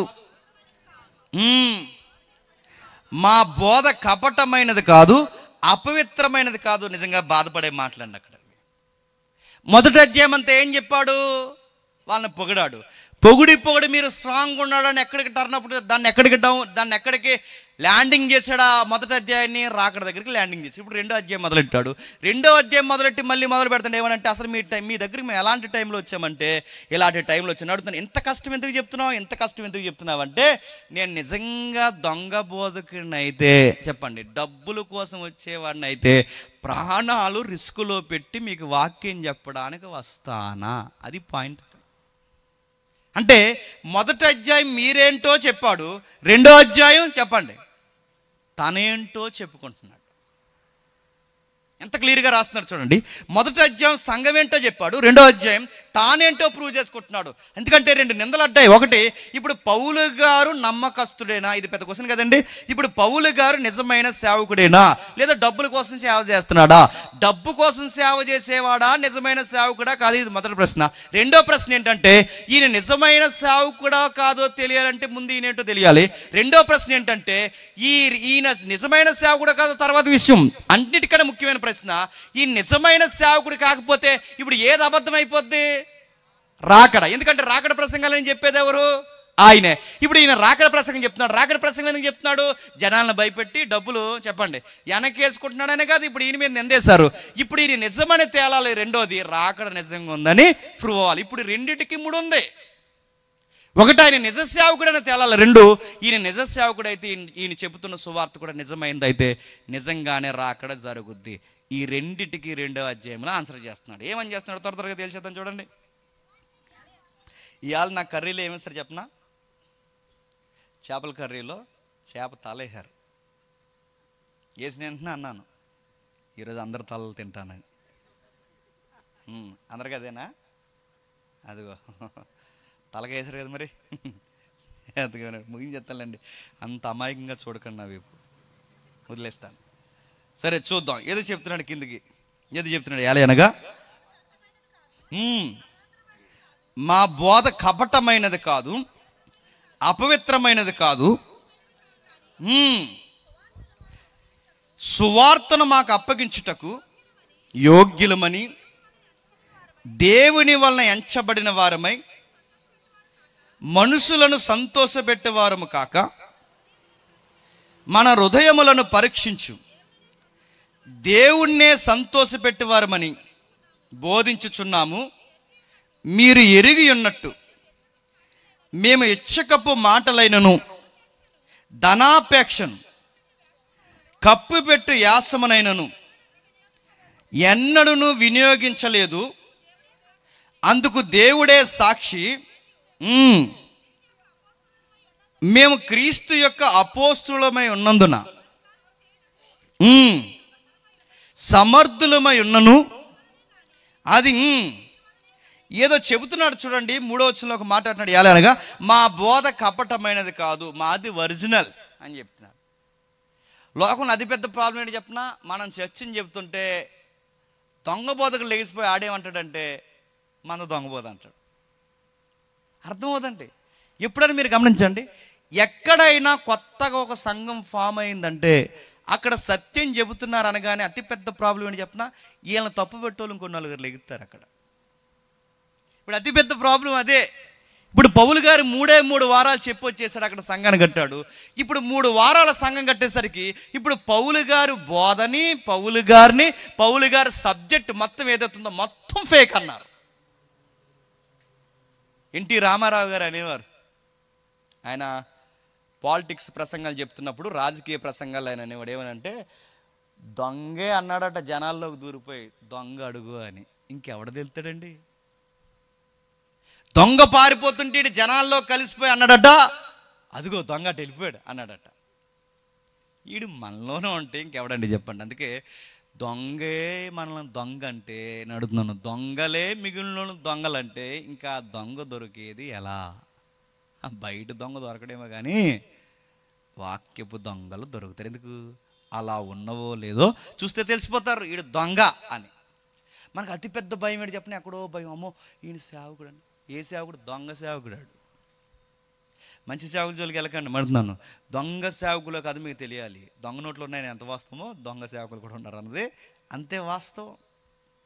కిందకి అంటున్నాడు చూడండి, మా బోధ కపటమైనది కాదు, అపవిత్రమైనది కాదు. అపవిత్రమైనది ఎందుకు అంటున్నాడు అంటే, ఆయన ప్రసంగాల్లో కొంచెం అలా ఉంటాయండి అన్నారంట. అదో రకంగా అంటే అపవిత్రమైన ప్రసంగాలు, తప్పుడు బోధలు అంటే చూడండి ఎలాంటి మాట్లాడకూడదు అలాంటి మాట్లాడేస్తారండి ఆయన్ని. అపవిత్రమైన బోధ, తప్పుడు బోధ, మోసయుక్తమైనది, ఇలాంటివన్నీ అంటున్నాడు. అప్పుడు కిందకి అంటున్నాడు, సువార్త మాకు అప్పగించడానికి యోగ్యమైన దేవుని వల్ల ఎంచబడిన వారమై మనుషులను సంతోషపెట్టే వారం కాక మన హృదయాలను పరీక్షించు దేవుణ్ణి సంతోషపరచు వారమై బోధించుచున్నాము. నిజంగా మేము మనుషులు సంతోషపరచాలంటే మేము అపవిత్రమైన సంగతులను మేము ఏం చేయకూడదు? ఖండించకూడదు. అంతే కదండి. మేము అపవిత్రమైన బోధలు చేస్తే మిమ్మల్ని ఏం చేయకూడదు? అపవిత్రతను ఖండించకూడదు. మేము మోసపరిచే వాళ్ళమైతే మేము ఏం చేయాలి? మీ డబ్బుల కోసం ఎక్కువ ప్రసంగాలు చెప్పాలి. చెప్పామా? తను ప్రూవ్ చేసుకుంటున్నాడు. చూడండి, సవాల్ చేసే మాట్లాడి చెప్పినా తన యొక్క ఆధారం ఏంటో బట్టి చెప్తున్నాడు. ధనాపేక్ష 5వ వచనంలో చెప్తున్నాడు. చూడండి, మీరు అన్నట్లు నేను ఇచ్చకపు మాటలైనను ధనాపేక్షనైనా కప్పిపెట్టు వ్యాసమునైనను ఎన్నడూ వినియోగించలేదు. ఇచ్చకప్పు మాట ఏంటి? ఇచ్చ అంటే ఏంటి? ఇచ్చ అంటే ఏంటండి?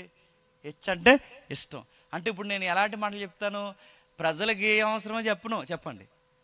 నా ఇష్టం వచ్చిన మాటలు చెప్తాను. నాకు ఏమి ఇష్టం అంటే మా ఇంట్లో చెప్పండి, నా ఇంట్లో జరిగిన చెత్త అంతా చెప్పుకోండి నాకు ఇష్టం. సగం ప్రసంగాల్లో చాలామంది దైవజనులు ఏం చెప్తారు చెప్పండి? వాళ్ళకి ఇష్టమైన సంగతులు ఉంటాయన్నమాట. ఇష్టమైన సంగతులు ఏంటంటే ఎంతసేపు కూరల కోసం, ఎంతసేపు సంసారాలు, ఆ గొడవలు ఉంటాయి, ఇంట్లో గొడవలు, అవి చెప్తుంటాయి. మరి ఇవన్నీ మాకెందుకంటే వాళ్ళకి అవి ఇష్టం. జనాలు కూడా ఏమి ఇష్టం అనుకున్నారు? అవే ఇష్టం. ఇంకో మాకు పెళ్ళైన కొత్తలో పాస్టర్ అమ్మ గారికి మాకు మ్యాచింగ్స్ ఎలా జరిగాయంటే, ఎలా జరిగాయి? వెంటనే చెవులు పెద్ద అయిపోతుంది మనకి. మీ మ్యాచింగ్స్ ఎలా జరిగింది మాకు ఎందుకు? మీరు పెళ్లి వస్త్రాలు వేసుకోకపోతే మాకు ఏంటి నడుతుంది? ఇవన్నీ మనకి ఎందుకండి? అదో ఎక్కువ ప్రసంగాల్లో మీరు గమనించండి, వాళ్ళ గురించి ఎక్కువ చెప్పుకుంటున్నారంటే వాళ్ళకి బాగా ఇష్టం. ఇచ్చకపు మాటలు అంటే వాళ్ళకి నచ్చినవి చెప్తారన్నమాట. ఆ మాటలతో ధనాపేక్షను కప్పి పెడతారన్నమాట. ధనాపేక్షను ఎలా కప్పి పెడతారంటే వాళ్ళు ఏమంటారు? ఎవరికి కావాలని డబ్బు అంటారు. మనం ఏమనుకుంటాం చెప్పండి? అయ్యగారికి అస్సలు చెప్పండి డబ్బుల మీద ఉండదండి, అసలు ఎవరికి కావాలి డబ్బు అన్నాడండి ఇందాక ప్రసంగంలో. అలా బాగా గమనించండి, ధనాపేక్షను ఎలా కప్పెడతానంటే డబ్బులు ఆశ ఉన్నట్టు ఎవడు చెప్పడండి. నేను ఈ మాటలు ఓపెన్గా చెప్పకూడదు. కొన్ని డబ్బులు ఆశ ఉన్నట్టు ఎవడో చెప్పడు. ఎలా చెప్తారు చెప్పిన? పరిచర్య విస్తరిస్తుంది. ఈ ఏడాది మన ప్రాజెక్టులు ఏంటంటే ఒక అనాది శరణాలయం కట్టాలనుకుంటున్నాం. అయ్యగారిది ఎలాంటి గుండె అండి, అనాథలను ఆదరిస్తాడంట. అయ్యగారు ఇదిగో శతమానాలు అమ్మిచ్చేస్తామండి అన్నారంట. అదొక కప్పి పెట్టడం. అనాథాశ్రమాల కడుతున్నామని కప్పడం, హాస్పిటల్ కడుతున్నామని కప్పడం. అందరినీ కాదండో, ఈ కొందరిని అంటున్నాను నేను. మంచిగా హాస్పిటల్ కట్టిన వాళ్ళు ఉన్నారు, మంచిగా అనాథ శరణాలయాలు నడిపిస్తున్నారు, అందరిని కాదు. కానీ మెజారిటీ దొంగలు ఉన్నారు. అదో కప్పుతారు. మిమ్మల్ని డైరెక్ట్ డబ్బులు అడిగితే ఇస్తారా? ఎవ్వరు. మరి ఏం చెప్తారు? ఇప్పుడు సమాజంలో చంద్రబాబు నాయుడు గారు చేయలేంది మేము చేస్తున్నామంటే ఇస్తారు. ఎవరా? ఇదిగో ఈ ఏరియాలో తాగునీరు లేక బాధపడుతున్నారు, మనం సంఘముగా వారిని ఆదుకోవాలి. వెంటనే నీ కిడ్నీ తీసేస్తావు నువ్వు. వెంటనే ఈ ప్రసంగానికి ప్రజలకు నీరిద్దాంరా కిడ్నీ తీసి అనుకుంటా. అది కప్పి పెట్టడం. ఈ మాట అంటున్నాను, ఏమనుకోకండి. ఎందుకంటే సందర్భం అక్కడ మరి సేవకుల కోసం వచ్చింది కాబట్టి నా ఇంటెన్షన్ ఏం లేదండో. మరి పౌలు గారి మీద నిందేశారుగా, దొంగలు ఎలా దొరుకుతారో చెప్పడానికి చెప్తున్నాను నేను. కొంతమంది ఉంటారు, కానుకలు కవర్ ఇస్తారా, కవర్ ఇలా తణుగుతారండి. ఎందుకు? వాళ్ళకి ఎంత అలవాటు అంటే ఆ ఎత్తును బట్టి వాళ్ళు ఎంత ఇచ్చారో కూడా చెప్పేస్తారు. అందులో నోట్లు సైజులు తెలిసిపోతాయి కదండి. సైజులు కవర్ బాగా ఎడల్పు ఉందనుకో 100 కాయింతలు అన్నమాట. కవర్ సన్నగుండి ఎత్తుకుందనుకోండి అది 500 కాయింతలు అన్నమాట. ఈసారి 10 కాయింతలు ఇచ్చాను, 2 ఒకలాగా ఉంటాయి. కప్పి పెట్టడం, లేనట్టుగా చూపించడం, ధనం అంటే ఇష్టం లేనట్టుగా మాట్లాడడం, ఏదో బయటికి మభ్య పెట్టడం. కానీ మేము అడుగుతున్నాను, ఎప్పుడైనా మేము ఇలా నటించాం? అయినా మీ కళ్ళు కప్పొచ్చు మేము, కానీ దేవుని కళ్ళు మేము కప్పగలమా అన్నాడు. నేను ఎలాంటి సేవ చేస్తున్నా నా దేవుడే నాకు సాక్షి. ఈ సవాల్ ఎవడైనా చేయగలడండి? నేను ఎలాంటి సేవ చేస్తున్నాను, నా దేవుడే నా సాక్షి. ఇంత చెప్పి సాక్షిని ఎవరిని పెట్టాడు చెప్పండి? దేవుడు సాక్షి. రెండవ సాక్షిని ఎవరిని పెట్టాడు తెలుసా? మీరే సాక్షి. ఒకవేళ నేను దేవుడి మీద గెంటేసి కనబడిన దేవుడి మీద సాక్ష్యాన్ని పెడితే మీకు తెలియదా? ఎప్పుడన్నా మీ దగ్గర రూపాయి తీసుకున్నాను? ఎప్పుడైనా ఇది కొనండి అని ఎప్పుడన్నా నేను అడిగానా? ఇది చెయ్యండి అని ఎప్పుడన్నా అడిగానా? ఒక్క రూపాయి ఆశించలేదనడానికి ఎవిడెన్స్ ఎవరు తెలుసా? మీరే నాకు ఎవిడెన్స్. రెండో ఎవిడెన్స్ ఆయన. ఇలా చెప్పాలండి, ఓపెన్ పుస్తకంగా చెప్పాలి. ఎప్పుడైనా మిమ్మల్ని డబ్బులు, నా సొంత అవసరాల కొరకు ఎప్పుడైనా డబ్బులు అడిగానా? ఒకటి, నేను డబ్బు కోసం బతికేవాడిని కాదని మీరు సాక్షి. రెండు, నా దేవుడు నాకు సాక్షి అంటూ 6వ వచనంలో ఏమంటున్నాడు చూడండి. మరియు మేము క్రీస్తు యొక్క అపోస్తులమై ఉన్నందున అధికారం చేయుటకు సమర్థులమై ఉన్నను, మీ వలన కానీ ఇతరుల వలన కానీ మనుషుల వలన కానీ ఘనతను మేము కోరలేదు. నిజానికి మీరు మమ్మల్ని గౌరవించాలి, ఎందుకంటే అపోస్తలము. ఇక్కడ అపోస్టల్, మమ్మల్ని మీరు గౌరవించాలి. అపోస్తలత్వాన్ని పొందుకున్న మమ్మల్ని మీరు గౌరవించాలి. మీరు మాకు మేలు చేయాలి. మనుషుల వలన కానీ మీ వలన కానీ మీ వలన కానీ మాకు గౌరవం రావాలి. మాకు అధికారాలు ఉన్నాయి. ఎంత అధికారం ఉందో తెలుసా? ఈడు సంఘానికి వ్యర్థమైన వాడని ఇక్కడ మేము బంధిస్తే నేను పరలోకం అక్కడ బంధిస్తుంది. అంత అధికారం మాకుంది. సంఘం నుంచి వెలివేసామో దేవుని రాజ్యం నుంచి మిమ్మల్ని వెలివేసేస్తాం. అంత అధికారం మాకుంది. ఎంత అధికారం దేవుడు మాకు ఇచ్చాడు. అపోస్తుల అధికారం అంటే మాటల హస్త నిక్షేపణ చేస్తాం, స్వస్థతలు పరుస్తాం, ఎన్నో విషయాలు మేము జరిగిస్తాం. ఇంత అధికారం మాకున్నా ఏ రోజన్నా మీ మీద మేము ప్రభువులుగా వ్యవహరించామా? ఎక్కడ ప్రభువులుగా మేము వ్యవహరించలేదు. ఈ రోజు నడుతున్నాను, చాలా మంది తగ్గించుకున్న సేవకులేరు. ఎమ్మెల్యే గారు లాగా ఎవరెత్తున్నారు? ఎమ్మెల్యే గారు, మన సేవకులు ఎమ్మెల్యే గారు. ఎమ్మెల్యే గారు తెల్ల సొక్క వేసుకుని వాళ్ళు తిరుగుతాడో చెప్పండి. ఈయన కూడా ఒక అద్దరు సొక్క వేసుకుని వాళ్ళు వెళుతుంటే మన అసలు సిగ్గుండదండి. మనం వెళ్తుంటే ఇలాగ వందనాలు ఇలా నీ అమూల్యమైన ఓటు ఏమంటున్నావు మాకు ఏంటి? ఆ ఫీలింగు, నీ వ్యవహారం ఎవడికి? నీ ఎమ్మెల్యే బిల్డప్ మళ్ళీ ఎవడికి? మాకు అధికారం ఉంది, మాకు పేరుంది. ఎప్పుడైనా మా వాటర్ బాటిల్ పట్టుకుంటారా? ఎప్పుడైనా ఈ శర్మ సొక్కాలు పట్టుకుంటారా? ఎప్పుడైనా డిమాండ్ చేశానా? అడుగుతున్నాడు చూసారా ఆయన ఎలా చూసుకుని తెలుసా? అసలు నిజానికి మీరు మమ్మల్ని చూడాలి సేవకులం గనక అంటున్నాడు. మీరు మమ్మల్ని చూడాలి సేవకులు గనక. కానీ రివర్స్ ఏంటి చెప్పిన? తల్లి బిడ్డను చూసినట్టు చూశాను మిమ్మల్ని. తల్లి బిడ్డను పాలు ఇచ్చే తల్లి పిల్లల్ని ఎలా చూస్తుందో, బిడ్డను చంకని ఎలా వేసుకుంటుందో, పసి బిడ్డలని మిమ్మల్ని చూశాను నేను. టెస్ట్ పని అదిరిపోద్దని పౌలు గారు. పిల్లల్ని చూసి అసలు మీరు మాకు అన్నం పెట్టాలి, కానీ నేను మిమ్మల్ని చూశాను. మీరు నన్ను గౌరవించాలి, కానీ నేను మిమ్మల్ని గౌరవించాను.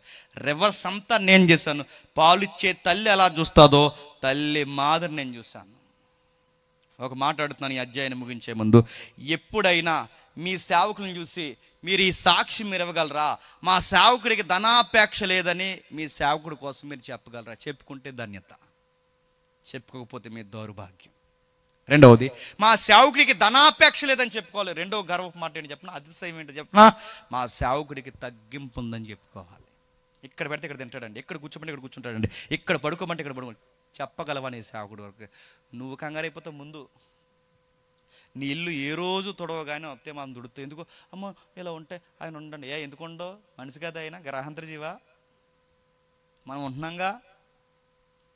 శుద్ధి శుభ్రం ఉండడం మంచిదే, గౌరవించడం మంచిదే, కానీ ఆ ఎగస్టాల్లే వద్దు, అవే వద్దు. ఏది పెడితే అది తినాలి, ఏది ఉంటే అది తినాలి. డిమాండ్ చేస్తారు. ఓ మాట చెప్పనా? అనుకున్న కర్రీ వండకపోతే కోపం నుంచి వెళ్ళిపోయే సేవకులు ఉన్నారంటే మీరు నమ్మగలరా? అన్నంత కానుక ఇవ్వకపోతే మళ్ళీ మీ ముఖం చూడని సేవకులు ఉన్నారంటే మీరు నమ్మగలరా? అన్నా కానుక ఇవ్వలేదని ఇంట్లో ఏముందిరా కొత్తదనగానే కొత్త పరుపు ఉందంటే పరుపు కారు మీద పట్టుకుపోయిన ఒక ఆయన ఉన్నాడంటే మీరు నమ్మగలరా? మీ ఏరియాలో ఉన్నాడు, నమ్మగలరా? పేరు చెప్పండి, ఎందుకంటే సేవ చేస్తున్నారు ఆయన. నమ్మగలరా? ఎవడైనా రేట్లు మాట్లాడంటే సువార్త అని చెప్తున్నాను, వద్దని చెప్పండి. సిగ్గు లేదు, సువార్తకు రేటు మాట్లాడుతున్నాను అడిగి చెప్పండి. మీరు చెప్పకే ఇలా తయారవుతున్నారు. చెప్పండి, అయ్యా బాగానే చూసుకుంటామండి, మంచి అన్నం పెడతామండి, మాకు కలిగింది ఇస్తామండి, మీరు రండి సార్ బంగారంలా చూసుకుంటామని చెప్పండి. ఆ మాట చాలదండి వాళ్ళకి. ముందు అడ్వాన్స్ వేయండి, డేట్స్ కన్ఫర్మ్ చేస్తాం. అడ్వాన్స్ ఏంటి? Ticket booking. మాకు ఇది అడ్వాన్స్ వేస్తే డేట్స్ బుక్ చేస్తారు. ఇలాటలు ఎక్కువైపోయారండి ఈరోజు మన తెలుగు రాష్ట్రాల్లో. మార్పు మీలో వస్తే చెప్పండి, మార్పు వాళ్ళకి స్టార్ట్ అవుద్ది. పిలుపు మీలో తేడా ఉంటే అక్కడ పిలుపు కట్ అవుద్ది, జాగ్రత్త. ఎందుకంటే అందరూ నిజాయితీగా సేవ చేద్దామని వచ్చిన వాళ్ళే, కాకపోతే రాను రాను ఇలా తయారవుతున్నారంటే మీరు ప్రశ్నించకపోవడం వల్లే. పౌలు గారు అన్నారు, ఆయన చెబుతున్నాడు, బిడ్డను చూసుకున్నాడు, స్థానం ఇచ్చు తల్లి తన సొంత బిడ్డలను గారాభించినట్లు ఎంత గారాభించాను నేను. మేము మీ మధ్య సాధులమై ఉంటే ఎంత తగ్గించుకున్నాం. గనుక మీ యందు విశేష ఆసక్తి గలవారమై మా ప్రాణాలు కూడా మీకు ఇచ్చుటకు సిద్ధపడి ఉన్నాం. మరో ప్రశ్న అడుగుతున్నాను. తల్లిలా చూశాడట, కిందికి వచ్చేసరికి అంటాడు తండ్రిలా చూశాడట. కిందికి 12వ వచనంలో తండ్రి తన బిడ్డల ఎడల నడుచుకునే రీతిగా మీలో ప్రతి వాని ఎడల నేను నడుచుకున్నాను. తల్లిని నేనయ్యాను, తండ్రిని నేనయ్యాను, చివరికి మీకు ఏమన్నా జరిగితే మీకు ప్రాణం పెట్టేంత అండాకొండ నేనయ్యాను అన్నాడు. ఎంత బాగా చెప్తున్నాడు చూడండి, ప్రాణం పెట్టేంత. మళ్ళీ మిమ్మల్ని ప్రశ్న అడుగుతాను, 3వ ప్రశ్న, మీకేమన్నా జరిగితే మీకోసం ప్రాణం పెట్టే సేవకుడు మీకున్నాడా? ఈ ప్రశ్న సమాధానం ఉండవు మన దగ్గర. మళ్ళీ అడుగుతున్నాను, మిమ్మల్ని తల్లిలా చూసుకోవాలి, 2 తగ్గించుకుని ఉండాలి, 3 గౌరవాలకి దూరంగా ఉండాలి, 4 చెప్తున్నాడు తండ్రిలా ఉండాలి, 5 చెప్తున్నాడు మీకోసం ప్రాణం పెడతాడా, పెట్టగలడా? మరి ఎందుకు ఆ సంఘానికి వెళ్తున్నావు? దగ్గరగా ఉందని వెళ్తున్నాను అంతే. నీ ఆత్మీయ రక్షణ కొరకు ఆయన రిస్క్ తీసుకోగలడా? శ్రమలో కూడా నీ బాగు కొరకు ఎదురు రాగలడా? నువ్వు ఎలాగున్నావు ఎప్పటికప్పుడు నీ వాకప్ చేయగలడా? బాగానే ఉంటున్నాడా, ఏమైనా తేడాగా ఉన్నాడా? ఇవన్నీ నీ కోసం వాకప్ చేయగలడా? తేడాగా ఉంటే నేను గద్దించగలడా, నిన్ను హెచ్చరించగలడా? అవసరమైతే నీ జీవితం బాగు కొరకు తన కష్టాన్ని ముందు పెట్టగలడా, నీ కొరకు ప్రాణం పెట్టగలడా? అలాంటి సేవకుడు ఉంటే నేను మళ్ళీ చెప్తున్నాను, నువ్వు చాలా ధన్యుడివి, ధన్యురాలివి. అలాంటి సేవకుడు లేకపోతే జాగ్రత్త, ప్రమాదంలో ఉన్నావు. మరో మాట కిందికి చెప్తున్నాడు, 8వ వచనం నుండి కిందికి 9వ వచనం నుండి, మా ప్రయాసము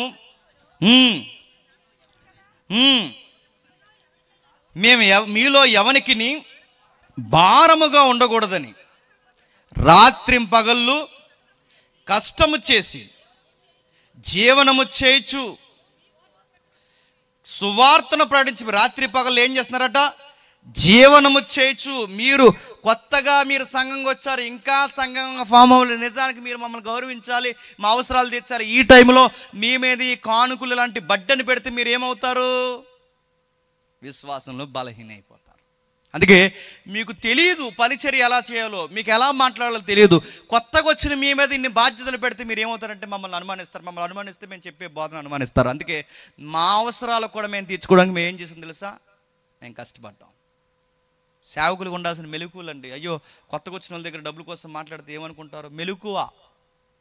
కొత్తగా ఆత్మీయంగా పసిపిల్లలకు ఉన్న కుటుంబాల దగ్గర ఏం మాట్లాడాలో ఏం మాట్లాడకూడదో తెలుసుకోవాల్సిన మెలకువ. పౌలు గారికి ఆ మెలకు తెలుసు అంటే అందుకే అంటున్నాడు, మీరు ఎక్కడైతే డిస్టర్బెన్స్ అవుతారని, మీలో ఎవరికైనా మేము భారంగా ఉండకూడదని రాత్రి పగల్లో కష్టం చేసి జీవనం చేయొచ్చు. మీకు దేవుని సువార్త ప్రకటించడం అంటే పగలంతా వర్క్ చేస్తున్నాడో లేదా నైట్ అంతా వర్క్ చేస్తున్నాడో, మరి ఏ టైంలో సువార్త చెప్తున్నాడో మొత్తం మీద. ఓ పక్క ఆయన కావాల్సిన అవసరాల కొరకు పనులు చేస్తున్నాడు, మరో పక్క సువార్త చేస్తున్నాడు. ఎక్కడ డబ్బులు ఏ రోజున మిమ్మల్ని అడిగానా? కష్టపడి నేనే నా తిండి నేనే సంపాదించుకుని, మా భోజనం మేమే తిని, మా కష్టం మేమే పడి మీకు ఉచితంగా మేము వాక్యం చెప్పాం కదా. ఎప్పుడైనా చెప్పండి, ఎవడో మీ మధ్యకు వచ్చి నేను డబ్బులు తీసుకుంటాను అంటుంటే ఎవడు మీ మధ్యకు వచ్చి చెబుతుంటే మీరు ఎలా వినగలుగుతున్నారు? మీరు వినలేరు. ఎందుకు చెప్పినా, ఒకవేళ నేను డబ్బులు తీసుకునేవాడిని అయితే ఎప్పుడన్నా మీ దగ్గర నేను రూపాయి తీసుకున్నాను, మీరే దానికి సాక్ష్యం. నేను కష్టపడ్డాను తప్ప చెప్పండి ఏ రోజు మిమ్మల్ని డబ్బులు అడగలేదు. అంటే తనను తాను ప్రూవ్ చేసుకుంటున్నాడు. 2వ అధ్యాయంలో ప్రూవ్ చేసుకుంటున్నాడు. చూడండి, తనను తాను నిరూపించుకుంటున్నాడు. మేము విశ్వాసులమైన మీ ఎదుట ఎంతో భక్తిగాను నీతిగాను అనింద్యముగాను ప్రవర్తించుతమే, దానికి మీరే సాక్షులు, దేవుడే సాక్షి. ఒకవేళ మీ ముందు నటించి మేము పక్కకు పోయినా దేవుడు మమ్మల్ని ఊరుకోడు. మీ మధ్య మేము ఎలా ఉన్నాం మీకు తెలుసు. తగ్గించుకున్నాం, అనింద్యంగా ఉన్నాం, నిందలేని వరకు ఉన్నాం, భక్తిగా ఉన్నాం, నీతిగా నడుచుకున్నాం. ఎందుకంటే మా ప్రవర్తనలో ఏమాత్రం ఇంచు తేడా వచ్చినా మీరు సరాసరి ముడి ఎక్కడికి పెడతారంటే వాక్యానికి ముడి పెడతారు, డిస్టర్బెన్స్ అయిపోతారు. సందర్భం కాకపోయినా ఒక ఉదాహరణ చెప్తాను, ఏమనుకోకండి. నాకు ఒక స్పీకర్ అంటే చాలా ఇష్టం. ఒక ఆయన ఉండేవారు, పెద్ద ఆయన అంటే చాలా ఇష్టం అన్నమాట. ఆయన ఇప్పటికీ సువార్త చేస్తున్నారు. మంచి సువార్థికుడు, మంచి ఆయన సువార్త చేస్తుంటే ఆయన ప్రసంగాలు ఎంత ఇష్టంగా వినేవాడినో, గంటలు రాత్రి పగళ్ళు నిద్రపోకుండా ఆయన ప్రసంగాలు తగినేవాడిని, నోట్స్లు రాసుకునేవాడిని. అయితే ఒక రోజు అంటే విశ్వాసుల సూపులు ఎలా ఉంటాయి చూడండి, ఆ సడన్గా ఆయనకు ఒక రోజు మేము రూమ్కి భోజనం పట్టుకెళ్ళిన వెంటనే నేను ఎప్పుడు ఆ డిస్ప్లేలో ఆ వీడియోలో ఆయన్ని ఆ తెల్ల సొక్క అలా చూసేవాడిని, మంచి ప్రసంగాలు వినేవాడిని. ఆయన పిక్చర్ నాకు అలాగే నోట్ అయిపోయింది. సడన్గా ఆయనకి మేము రూమ్కి వెళ్ళేసరికి ఆయన ఎలా ఉన్నాడంటే ట్రాక్ టీ షర్ట్ వేసుకుని ఉండే నాకు డిస్టర్బెన్స్ వచ్చిందండి. అది పెద్ద పాపం అండి? అది పెద్ద పాపం కాదు. అది పెద్ద పాపమా? అది పాపం కాదు. కానీ నేను సడన్గా ఆయన చూసేసరికి నాకు ఏమనిపించింది అనుకున్నారు, అరే మనలాగా ఉన్నాడేట్రా అనిపిస్తుంది. అంటే కొత్తగా ఉన్న విశ్వాసాలకు ఎలా ఉంటుందంటే వాళ్ళ ముందు ఎలాంటి బట్టలు వేసుకుంటున్నాం కూడా చూసుకోవాలి, ఏ కొట్టు దగ్గర నిలబడుతున్నాం కూడా చూసుకోవాలి, ఏం మాట్లాడుతున్నాం చూడాలి. కొత్తగా ఉన్న విశ్వాసాలను షాపింగ్లకు తీసుకెళ్ళకూడదు. చాలామంది చేస్తే తింగర పనులు ఇవే, కవర్లు మోగుతారు వాళ్ళతో కవర్లు. అప్పుడు వాళ్ళు ఏమనుకుంటారు, నీకు లోకం ఉంది, పాస్టర్ గారే టీ షర్ట్ వేసుకున్నారంటే మనం కూడా చెప్పండి, ఇక జబ్బల పని లేకంగా వేసుకుని తిరిగి వచ్చి అనుకుంటాడు వాడు. టీ షర్ట్లు వేసుకుంటారు కదా కొంతమంది, ఇప్పుడు లైవ్లో సిగ్గు లేకుండా సంఘాల్లో ఇలా కూర్చుని వర్షిప్లు టీ షర్ట్లు వేసుకుని డింగా అని కొడుతున్నారు.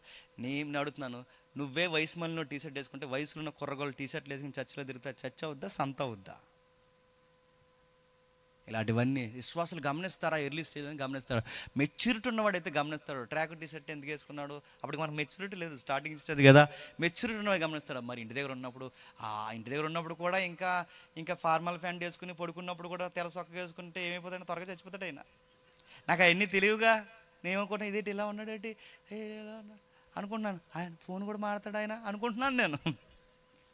స్టార్టింగ్ అలా ఆ ఫీలింగ్స్ ఉంటాయండి. అందుకే పౌలు గారికి జాగ్రత్త తెలుసట. ఎలా ఉన్నాం మేము ఉన్నప్పుడు ఎంత జాగ్రత్తగా ఉన్నాం. అందుకే చూడండి, సేవకులు ఉన్నప్పుడు వాళ్ళ మెచ్యూరిటీ మాటలు ఒకలా ఉంటాయి, కొత్త కుర్రలు ఉన్నప్పుడు అక్కడ మాటలు తగ్గించేస్తారు. చూడండి, తెలివైన సేవకులు. ఎందుకంటే మీకు అర్థం కాకపోతే మీరు ఏమవుతుందో చెప్పినా భక్తిహీనతలోకి వెళ్ళిపోతారు. అందుకే పౌలు గారు అంటున్నారు, నేను ఎలా ఉన్నానో మీకు తెలుసు, అయినా మీ దగ్గర ఉన్నప్పుడే కాదు, నా లైఫ్ స్టైలే ఇంతే. నేను దేవుడి దగ్గర మీరున్నా లేకపోతే నేను ఇలాగే ఉంటాను. నా భక్తిది, నా దేవుడే సాక్షి. తన రాజ్యము మహిమ నిమిత్తము పిలుచుతున్న దేవునికి తగినట్టుగా మీరు నడుచుకునే వలన మీలో ప్రతి వాడిని హెచ్చరించు ధైర్యంగా సాక్ష్యం ఇచ్చు. తండ్రి తన బిడ్డలను ఎలా నడుచుకునే రీతిగా మీలో ప్రతి వాని ఎడల నేను నడుచుకుంటున్నాను మీకు తెలియదు. తల్లిలా ఉన్నాను, తండ్రిలా ఉన్నాను, ఇప్పుడు చెప్పండి నాలో ఏమన్నా తప్పులు ఉన్నాయా అన్నాడు. ఇలా మొదలుపెట్టి ఒక మాట అంటున్నాడు చూడండి, 15 వచనం నుండి. ఆ యూదులు తమ పాపములు ఎల్లప్పుడూ సంపూర్తి చేయొచ్చు,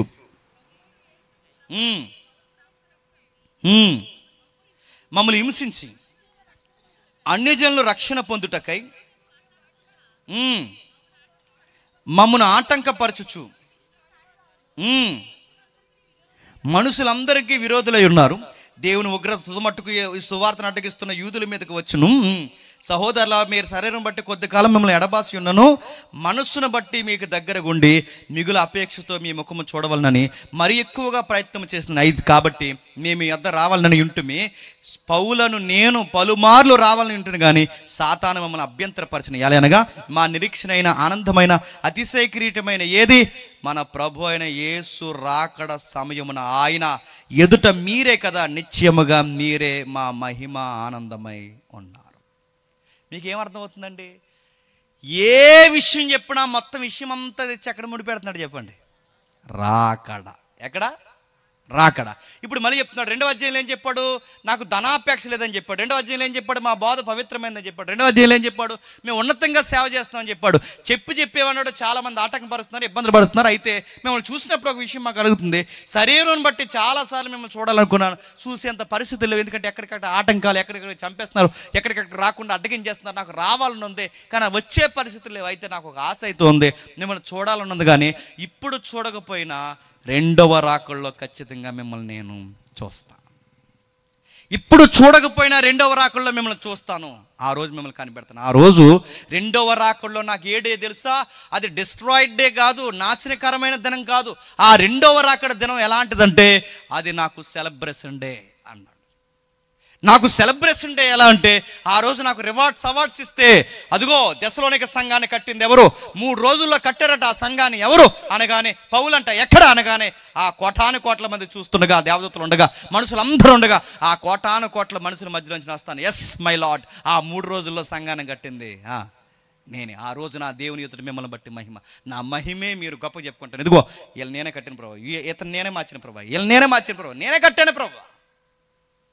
ఈరోజు తాత్కాలికంగా శరీరాన్ని బట్టి మీరు నన్ను, నేను మిమ్మల్ని చూడలేకపోవచ్చేమో, కానీ ఈరోజే రాకడ జరిగిపోతే ఆ రాకడలో ఖచ్చితంగా మిమ్మల్ని చూస్తా. ముగించేస్తున్నాను 2వ అధ్యాయాన్ని, త్వరగానే ముగించేస్తాను. 2వ అధ్యాయంలో బాగా వినండి. సేవ నాణ్యంగా ఎప్పుడు చేయగలమో తెలుసా? రాకడ భయం ఉంటే చేయగలం. ఏ భయం? రాకడ భయం. పౌలు గారు ఇంత నిక్కర్సైన సేవ చేస్తారంటే కారణం ఏంటి? రాకడ ఉందని. వాళ్ళంతా స్ట్రాంగ్గా నిలబడ్డారంటే కారణం ఏంటి? రాకడ ఉందని. ఈరోజు పౌలు గారు ఇంత ఖచ్చితమైన సేవ చేస్తారంటే రాకడ ఉందని నమ్మాడు గనకే ఆ రాకడ కొరకు భయపడుతూ సేవ చేస్తున్నాడు. 3వ అధ్యాయంలో ఏం చెప్తున్నాడు? ముగించేద్దాం.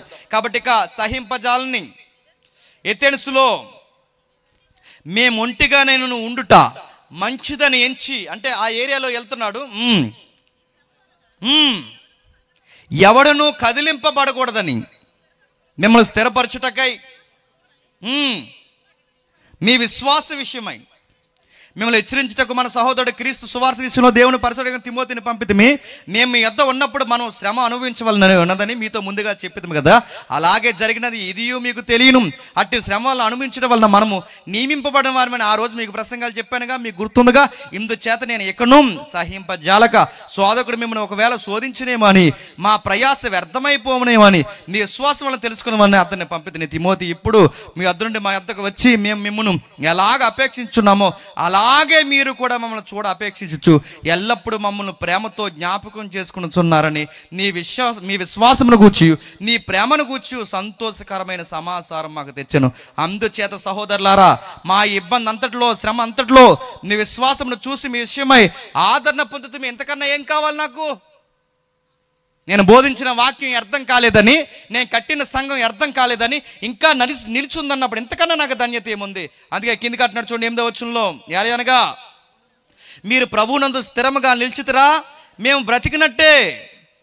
మీరు ప్రభువునందు స్థిరముగా నిలిచితిరా మేము బతికినట్టే. ఇదిగో దేవుని ఎదుట నాకు ఒక రోజు నాకు అవార్డ్స్ గొప్ప ఏదైనా ఉంది అంటే మీరు నిలబడితేనే ఆ రోజు నేను ఆయన ఎదుట తలెత్తుకోగలను. ఒకరోజు మీరు నిలబడకపోతే నేను ఏమైపోవాలి? ఇంత బతికి చెప్పండి అన్నట్టు ఉంటుంది. ఇంత సేవ చేసి 40 సంవత్సరాలు సేవ చేసి 50 సంవత్సరాలు సేవ చేసి ఇంత సేవ చేసిన తర్వాత నా సంఘం నుంచి ఒక్కడు కూడా పరలోకం రాకపోతే, నా సహవాసంలో ఒక్కడు కూడా నాతో పాటు పరలోకం రాకపోతే ఆ రోజు దేవుని ఎదుట నేను ఏమైపోవాలి? చచ్చినట్టే. ఆ రోజు నా స్థితి చచ్చినట్టే. దేవుని ఎదుట నేను చచ్చిపోయినట్టు. మీరు నిలబడ్డారా? నేను నిలబడతాను. మీరు పడ్డారా? నేను ఆందోళన చెందుతాను. మీరు ధైర్యంగా ఉన్నారా? నాకు సంతోషం. మీరు భక్తిగా ఉన్నారా? నాకు నిండు ఆదరణ, తృప్తిగా ఉంటుంది. ఎస్, మన సర్కిల్ అంతా బాగున్నారు. ఎస్, మన సంఘం అంతా బాగుంది. వాళ్ళ తప్పు చేయడానికి దేవునికి భయపడుతున్నారు. 2, నేను చెప్పిన బోధకు భయపడుతున్నారు. 3, నన్ను గౌరవిస్తున్నారు. వాళ్ళు ఎప్పుడు సేవకులు చుట్టూ తిరుగుతున్న వాళ్ళు కానీ, సంఘాలకు దగ్గరకు ఉన్నవారు కానీ, సహవాసానికి దగ్గరకు ఉన్న వాళ్ళు చాలా జాగ్రత్తగా ఉన్నారు. మీకు కూడా చెప్తాను, అందరికీ చాలా జాగ్రత్తగా ఉన్నారు. ఎందుకు చెప్పినా, మీరు చేసే పనులు మీతో పోవు. మీరు చేసే పనులను బట్టి ఎవరిని అంటారు చెప్పినా, ఇదే రా జేమ్స్ గడు మీకు నేర్పించాడు అంటారు. ఇదేనా మీ పాస్టర్ గారు మీకు నేర్పించాడు? ఇదే రా ఈ పోరంబోకు పనులు చేయడానికి మీరు సంఘానికి వెళ్తున్నారు? మరి మారక ముందు అంటే ఏదో ఏడుసావు, మారానని చెప్పుకుని కూడా ఇంకా ఏంట్రా నువ్వు? మీరు సినిమా చూసినా సంఘాన్ని తిడతారు, గుర్తుపెట్టుకోండి. మీరు బూతును మాట్లాడినా సంఘ నాయకుడిని తిడతారు, గుర్తుపెట్టుకోండి. మీ ప్రవర్తన సరిగ్గా లేకపోతే ఆత్మీయంగా, మానసికంగా ఎవరిని చంపేస్తారు తెలుసా? మీ సేవకుడిని బతుకుండగా మానసికంగా చంపేస్తారు ఆయన, గుర్తుపెట్టుకోండి. మీతో ఉంటాడంట కదండి, ఇలా చేసేయడానికి కానీ నాకు ఎలా ఉంటుందండి? అయిపోయినట్టే. ఇంకా మీతో ఉంటారంట కానీ మీ సంఘంలో ఆ పాప ఇంకో బైక్ ఎక్కి వెళ్ళిపోయిందని కానీ ఎలా ఉంటుందండి? ఇంకెందుకు ప్రసంగాలన్నీ ఏమైపోయినట్టు? బాధ అయిపోతుంది. చచ్చినట్టే. అందుకంటున్నాడు, చచ్చినట్టే. మీరు నిలబడ్డారా? మేము బతికినట్టే. మేము ఈ ముఖం చూసి మీ శ్వాస విషయంలో లోపము తీర్చినట్లు అనుగ్రహించుచు అనుగ్రహించమని రాత్రింపగళ్ళు అత్యధికంగా దేవుణ్ణి ఏడుకొనుచుండగా మన దేవుని ఎదుట మిమ్మును మేము పొందుచున్న యావత్తు ఆనందం నిమిత్తము దేవునికి తగినట్టుగా కృతజ్ఞతాస్తుతులు ఎలాగూ చెల్లింపగలము. ఏమని చెప్పడం, థ్యాంక్స్, మీరు బాగున్నారు, నా ప్రేయర్కి దేవుడు ఆన్సర్ చేశాడు, మిమ్మల్ని చూసినప్పుడల్లా ఆనందం వేస్తుంది, దేవుడు కాపాడుతున్నాడు, మిమ్మల్ని కాపాడుతున్నాడు, బాగున్నారు. ఎవరు తాలీకండి కుర్రోడు అంత భక్తిగా ఉంటాడు అనగానే బయట వాళ్ళు చెప్తారు, ఆ పౌలు గారి తాలీక అనగానే ఎంత బాగుంటుందండి. పౌలు గారి సంఘానికి వెళ్తున్నావా, అందుకే అంత భక్తిగా ఉన్నాను కానీ ఎంత ఆనందంగా ఉంటుందండి ఆ సేవకుడికి. ఎంత జాగ్రత్తగా ఉంటారో. ఏ సంఘానికి వెళ్తున్నారండి మీరు అనగానే పలానా సంఘానికి వెళ్తున్నాం అనగానే ఎంత గౌరవం అండి మిమ్మల్ని బట్టి సంఘానికి. రాత్రి పగలు ప్రార్థన చేస్తుండట. మళ్ళీ అడుగుతున్నాను, మీ ఆత్మీయ జీవితం కొరకు రాత్రి పగలు ఆలోచించే సేవకులు ఉన్న వారి దగ్గరికి వెళ్ళండి. రాత్రి పగళ్ళు మీ కొరకు కన్నీటితో ప్రార్థన చేసేవారు, మీకు శ్రమస్తో మీ పక్కన నిలబడేవారు, మీ కన్నీరు వస్తే మీతో పాటు కన్నీరు కార్చేవారు, మీకు సమస్య వస్తే మీతో పాటు మీరు చేయబట్టుకుని నిలబడే వాళ్ళు ఎవరైనా ఉంటే మీకోసం దేవుణ్ణి దివారాత్రులు గోజాడే సేవకులు ఉన్న వారితో చేయి పట్టుకోండి. ఎందుకంటే వ్యాపారవేత్తలు ఎక్కువైపోయిన రోజులు ఇవి. మంచి సేవకులను ఎదుక్కోండి. ఇంత చెప్పన్నాడు, మన తండ్రి అయిన దేవుడు, మన ప్రభు అయిన యేసుక్రీస్తును మమ్మల్ని నిరాటంకముగా మీ వద్దకు తీసుకొని వచ్చిన గాక. మాకు రావాలనే ఉంది. మన ప్రభు అయిన యేసు మన పరిశుద్ధులందరితో వచ్చినప్పుడు మన తండ్రి అయిన దేవుని ఎదుట మీ హృదయములను పరిశుద్ధత విషయమై అనంత్యమైనవిగా మేము మీ ఎడల ప్రేమలో ఎలాగ అభివృద్ధి పొందుతామో, అభివృద్ధి పొంది వర్ధిల్లుచున్నామో, అలాగనే మీరును ఒకని ఎడల ఒకడు మనుషులందరి ఎడల ప్రేమలో అభివృద్ధి పొంది వర్ధిల్లునట్లు ప్రభు దయచేయును గాక. బాగా వినాలి. ఈడు రాకడ కోసం బతుకుతున్నాడు అనడానికి మరో గుర్తేంటి చెప్పనా? నీ చుట్టూ గొడవలు తగ్గించుకుంటావు, అందరిని ప్రేమించడం మొదలు పెడతావు. ఎందుకు చెప్పనా? రాకడ వచ్చేస్తుందని భయం నీకుంది. ప్రేమలో ఎదగాలి. నాకు కోపం ఎక్కువండి, నేను ఉండండి అంటే, నేను రాత్రి చెప్పాగా, కోపం కుదరదు అయ్యా. ఇక్కడ నువ్వు రాకడ దగ్గర పడే కొలది నీలో లక్షణాలు ఏం పెరగాలి తెలుసా? ప్రేమలో అభివృద్ధి పడాలి. బైబిల్లో మరొక భాష ఉంది, ప్రేమించుటకు ప్రయాసపడు. ప్రేమించడానికి ప్రయాస దేనికండి? ఐ లవ్ యూ అంటే అయిపోతుంది కదండి, దానికి ప్రయాస. కానీ నువ్వు ఐ లవ్ యూ ఎప్పుడు చెప్పచ్చు? ఐ లవ్ యూ అంటే మళ్ళీ ఎక్కడ పార్కులోకి పోకండి. ప్రేమ కోసం చెప్తున్నాను నేను. ప్రేమించుటకు ప్రయాసపడండి. ప్రేమించడానికి ప్రయాస దేనికండి? ప్రేమించడానికి ప్రయాస దేనికి? ఎప్పుడు ప్రయాస చెప్పనా? నువ్వు చాలా ప్రేమిస్తావు, ఆడన్నీ నీ మీద దేవుడు దరిద్రం మాటలన్నీ చెప్పుకుని చెప్తాడు. అయినా అవి నీకు తెలుస్తాయి. అప్పుడు కూడా నువ్వేం చేయాలి? చాలా కష్టంగా ఉంటుంది. ప్రయాసపడి ఆడికి సాంబార్ వేయాలి, ప్రయాసపడి ఆడికి పోయింది. నీకు మనసు రాదు, కానీ ప్రయాస ఆ యదవ నీకు వ్యతిరేకంగా చెప్పాడని తెలుసు, అయినా కానీ నన్ను ప్రేమించాలి. అందుకే అన్నాడు, ప్రేమించడానికి కూడా ప్రయాస. నీకు తెలుసు అటు నీకు హాని చేస్తాను, నువ్వు ఎంత మంచి చేసినా నీకు చెడ్డ చేస్తాను తెలుసు, అయినా ప్రయాస. అందుకే మనం రాకడికి సిద్ధమైపోయాం, మనం రాకడికి సిద్ధంగా ఉన్నామంటారు. గుర్తు ఏంటంటే రోజుకి ప్రేమలో ఏమవుతాం చెప్పండి? వర్ధిల్లుతాం. 3వ అధ్యాయం అంతా చెప్తున్నాడు, ప్రేమలో వర్ధిల్లండి, ఆయన త్వరలోనే చెప్పండి వచ్చేస్తున్నాడు. ఆయన వచ్చేసే సమయానికి ఎక్కువ గొడవల్లో ఉండకండి. ఆయన వచ్చేసే సమయానికి వాళ్ళతో గొడవలు ఉన్నాయని చెప్పుకోకండి. ఆయన వచ్చేసే సమయానికి ఇక ఎవరితో గొడవలు పెట్టుకోకండి, అందరితో సమాధానంగా ఉండండి. ఆయన అడుగుతాడు, ఎందుకురా నీ గాడితో గొడవలని? ఆ రోజు అలాంటి క్వశ్చన్స్ ఏమో ఆయన ఎదుట ఉండకూడదంటే నేను అందరితో ఎలా ఉండాలి చెప్పండి? సమాధానంగా ఉండాలి. రాకడ కొరకు ఎదురు చూస్తున్నావు నీ భక్తిలో అనడానికి మరో గుర్తేంటి చెప్పనా? నీకు చాలా మందితో కమ్యూనికేషన్ బాగుంటుంది అన్నమాట.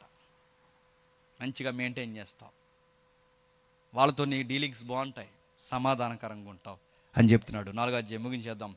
మెట్టుకు సహోదరులారా, ప్రభు అయిన యేసుక్రీస్తు ద్వారా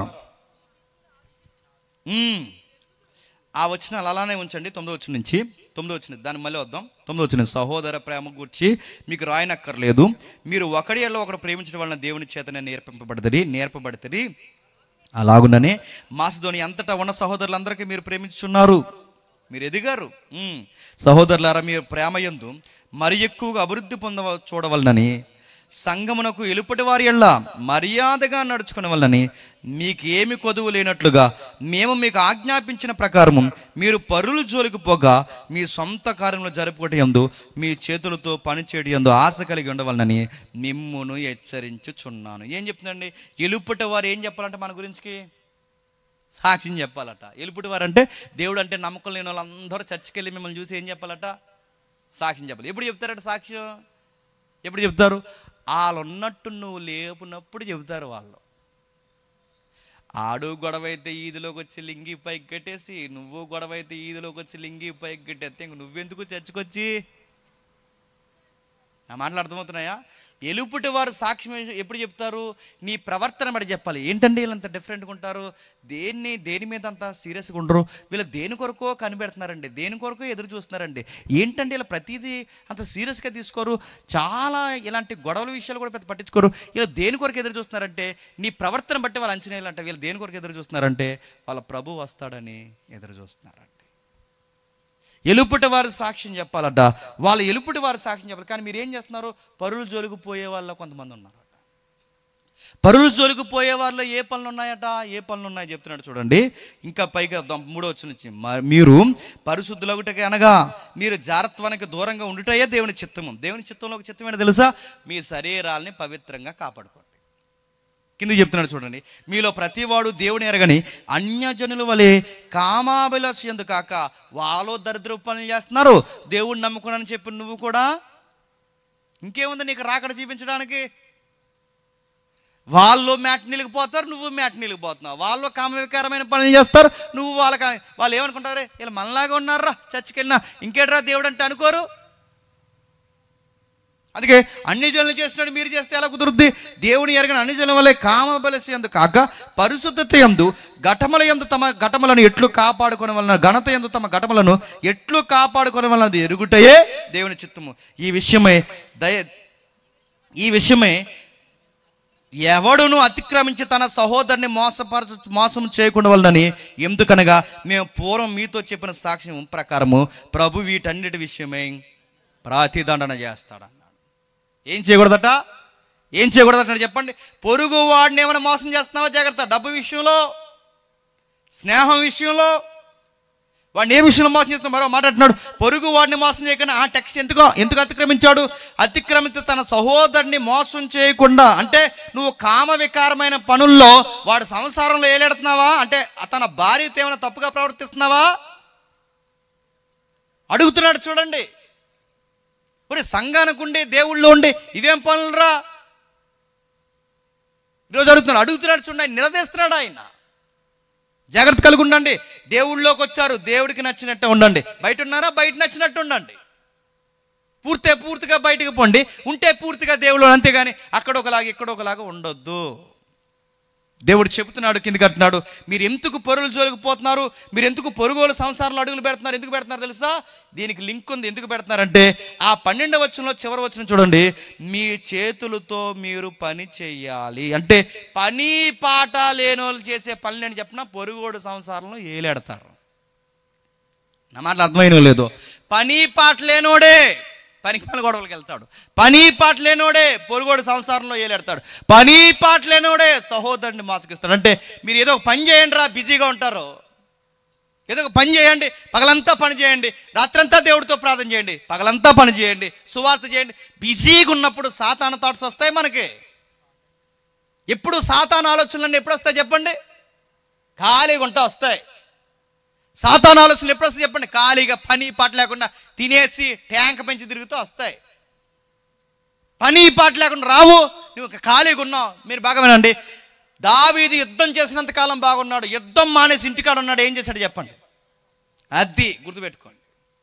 ఎవడైతే పని చేయడో, ఎవడైతే ఖాళీగా ఉంటాడో, ఎవడైతే బిజీగా ఉండడో, ఎవడైతే కాలయాపన చేస్తాడో వాడికి అన్ని సాతాను ఆలోచనలన్నీ వస్తాయి. గుర్తుపెట్టుకోండి. పని చేయండి, పొరుల జోలికి పోకండి, పని చేయండి. ఆడింటి దగ్గర నీకు పని రా, పని చేయి.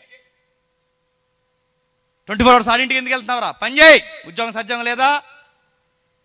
చాలా మంది చేసే పని ఏంటి చెప్పిన? దేవుడి పని అంటేనేమో ఇంకా పనిలోకి వెళ్ళరు, పనిలోకి వెళ్తేనేమో ఇంకా దేవుడి పని చేయరు.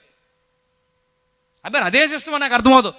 దేవుని పని చేయాలి, పని చేయాలి, దేవుని పని చేయాలి, రెండో ఉండాలి.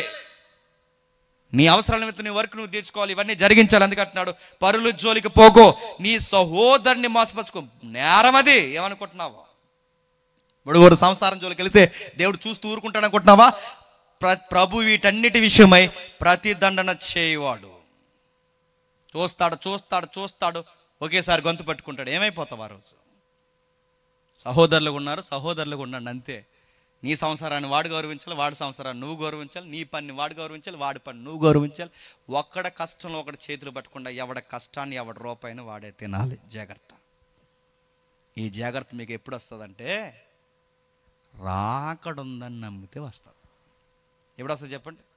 అమ్మో, నేను ఆడి సంసారంలోనికి ఈడి సంసారంలోనికి దూరితే ఇప్పుడే యేసుప్రభు రాకడ జరిగిపోతే ఆ రాకడ సమయంలో ఆడి సంసారంలో ఆడి ఇంట్లో నేను ఉంటే ఏమైపోతానన్న భయం ఉంటే తప్పులు చేయకుండా ఉంటాను.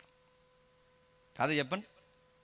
ఇంక ఇప్పుడు అప్పుడే రాడు, 2000 సంవత్సరాల నుంచి అలాగే చెప్తారు, ఇప్పుడు అప్పుడే రాడులే అనుకుంటే నీకు ధైర్యం ఎక్కువైపోతుంది. ఈ మధ్య వస్తాడా ఆయన?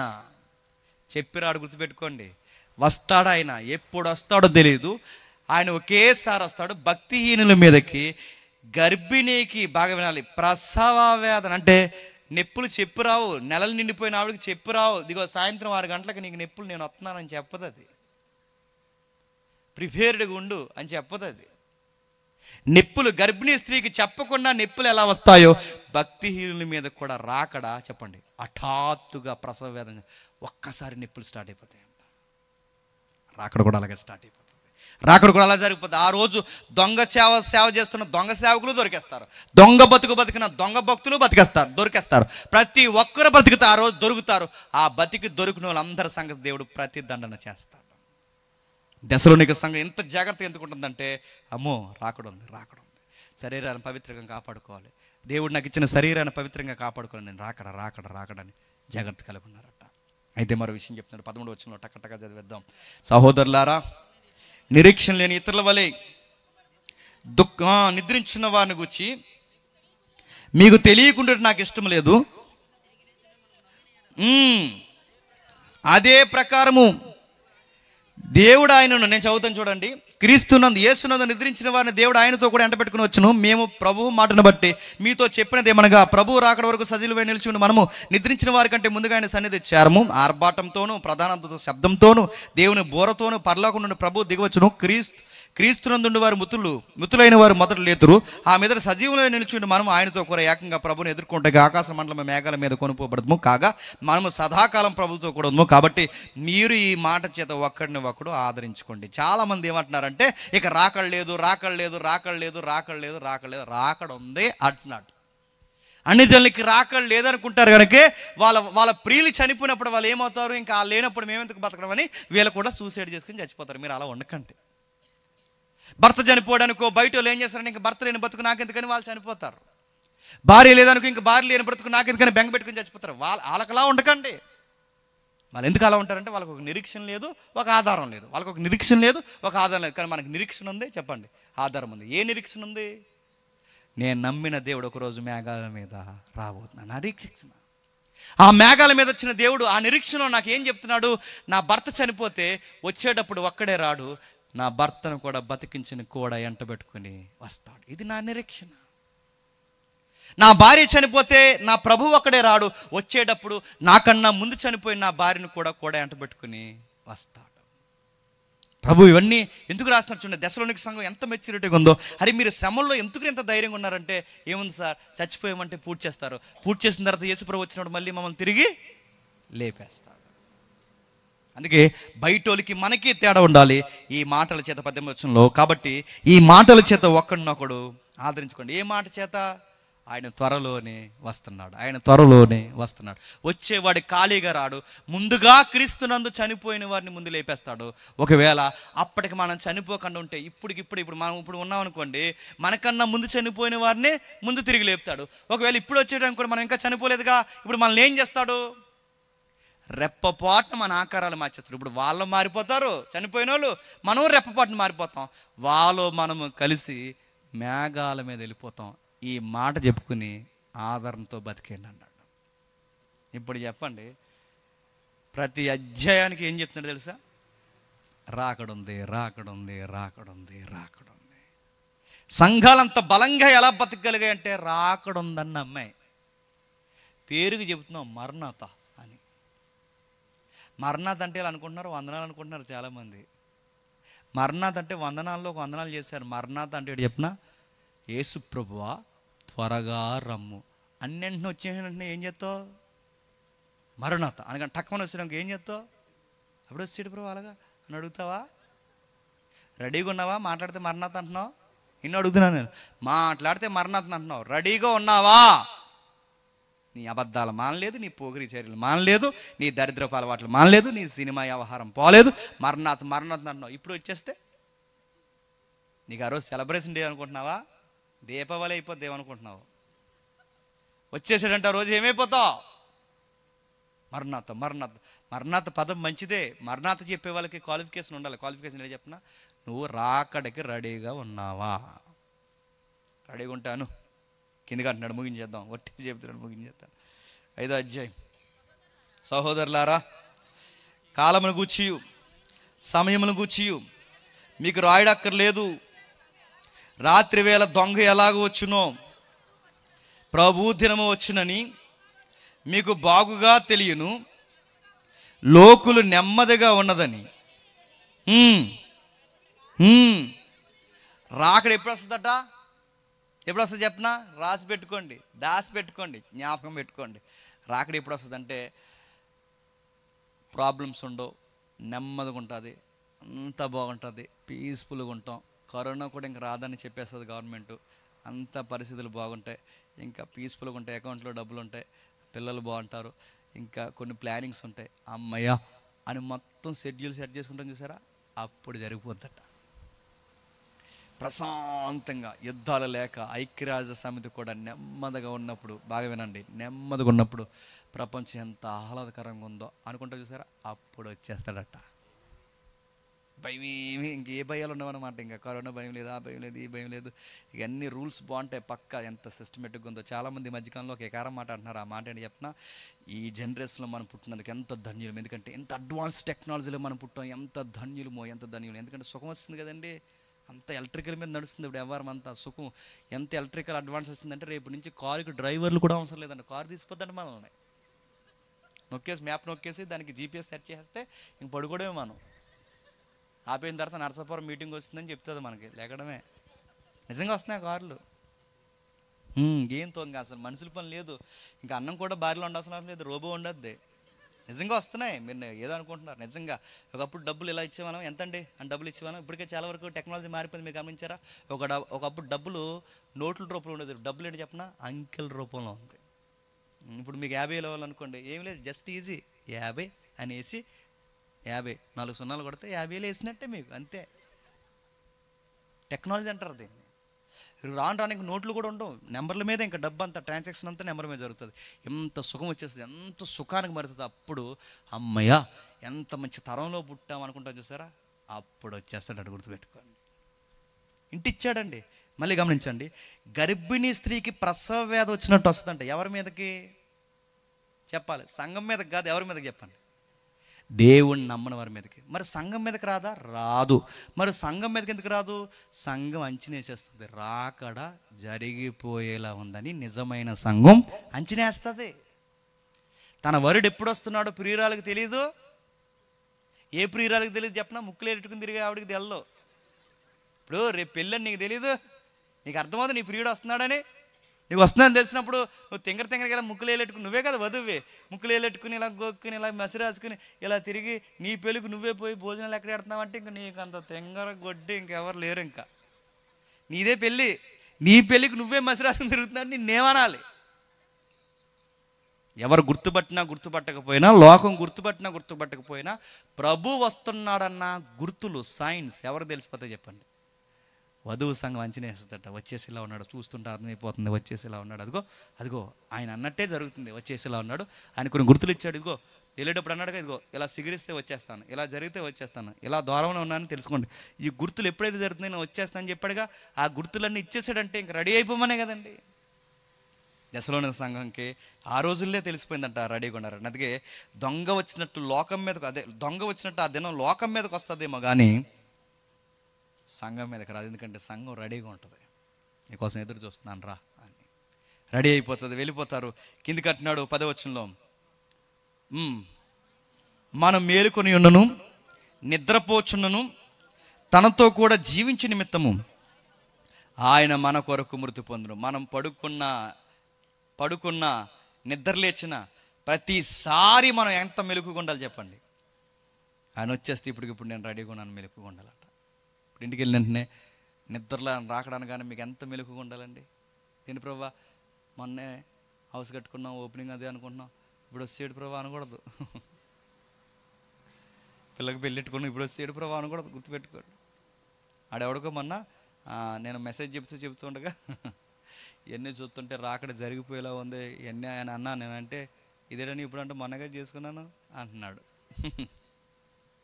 మీరు గమనించండి, వచ్చేస్తాడు, వచ్చేలా ఉన్నాడు, వచ్చేసే గడియలు కనబడుతున్నాయి, ముగించేస్తున్నాడు. 14 వచ్చిన సహోదరులారా, మేము మీకు బోధించినది ఏమనగా, అక్రమంగా నడుచుకుని వారికి బుద్ధి చెప్పుడి, ధైర్యం చెడు వారికి ధైర్యం చెప్పుడి, బలహీనులకు ఊతనీయుడి, అందరి ఏళ్ళ దీర్ఘశాంతం గలవారి ఉండుడి. ఎందుకనగా కీడునకు ప్రతి కీడు ఎవరినో చేయకుండా చూసుకోండి, ఎందుకంటే ఆయన వచ్చేస్తున్నాడు.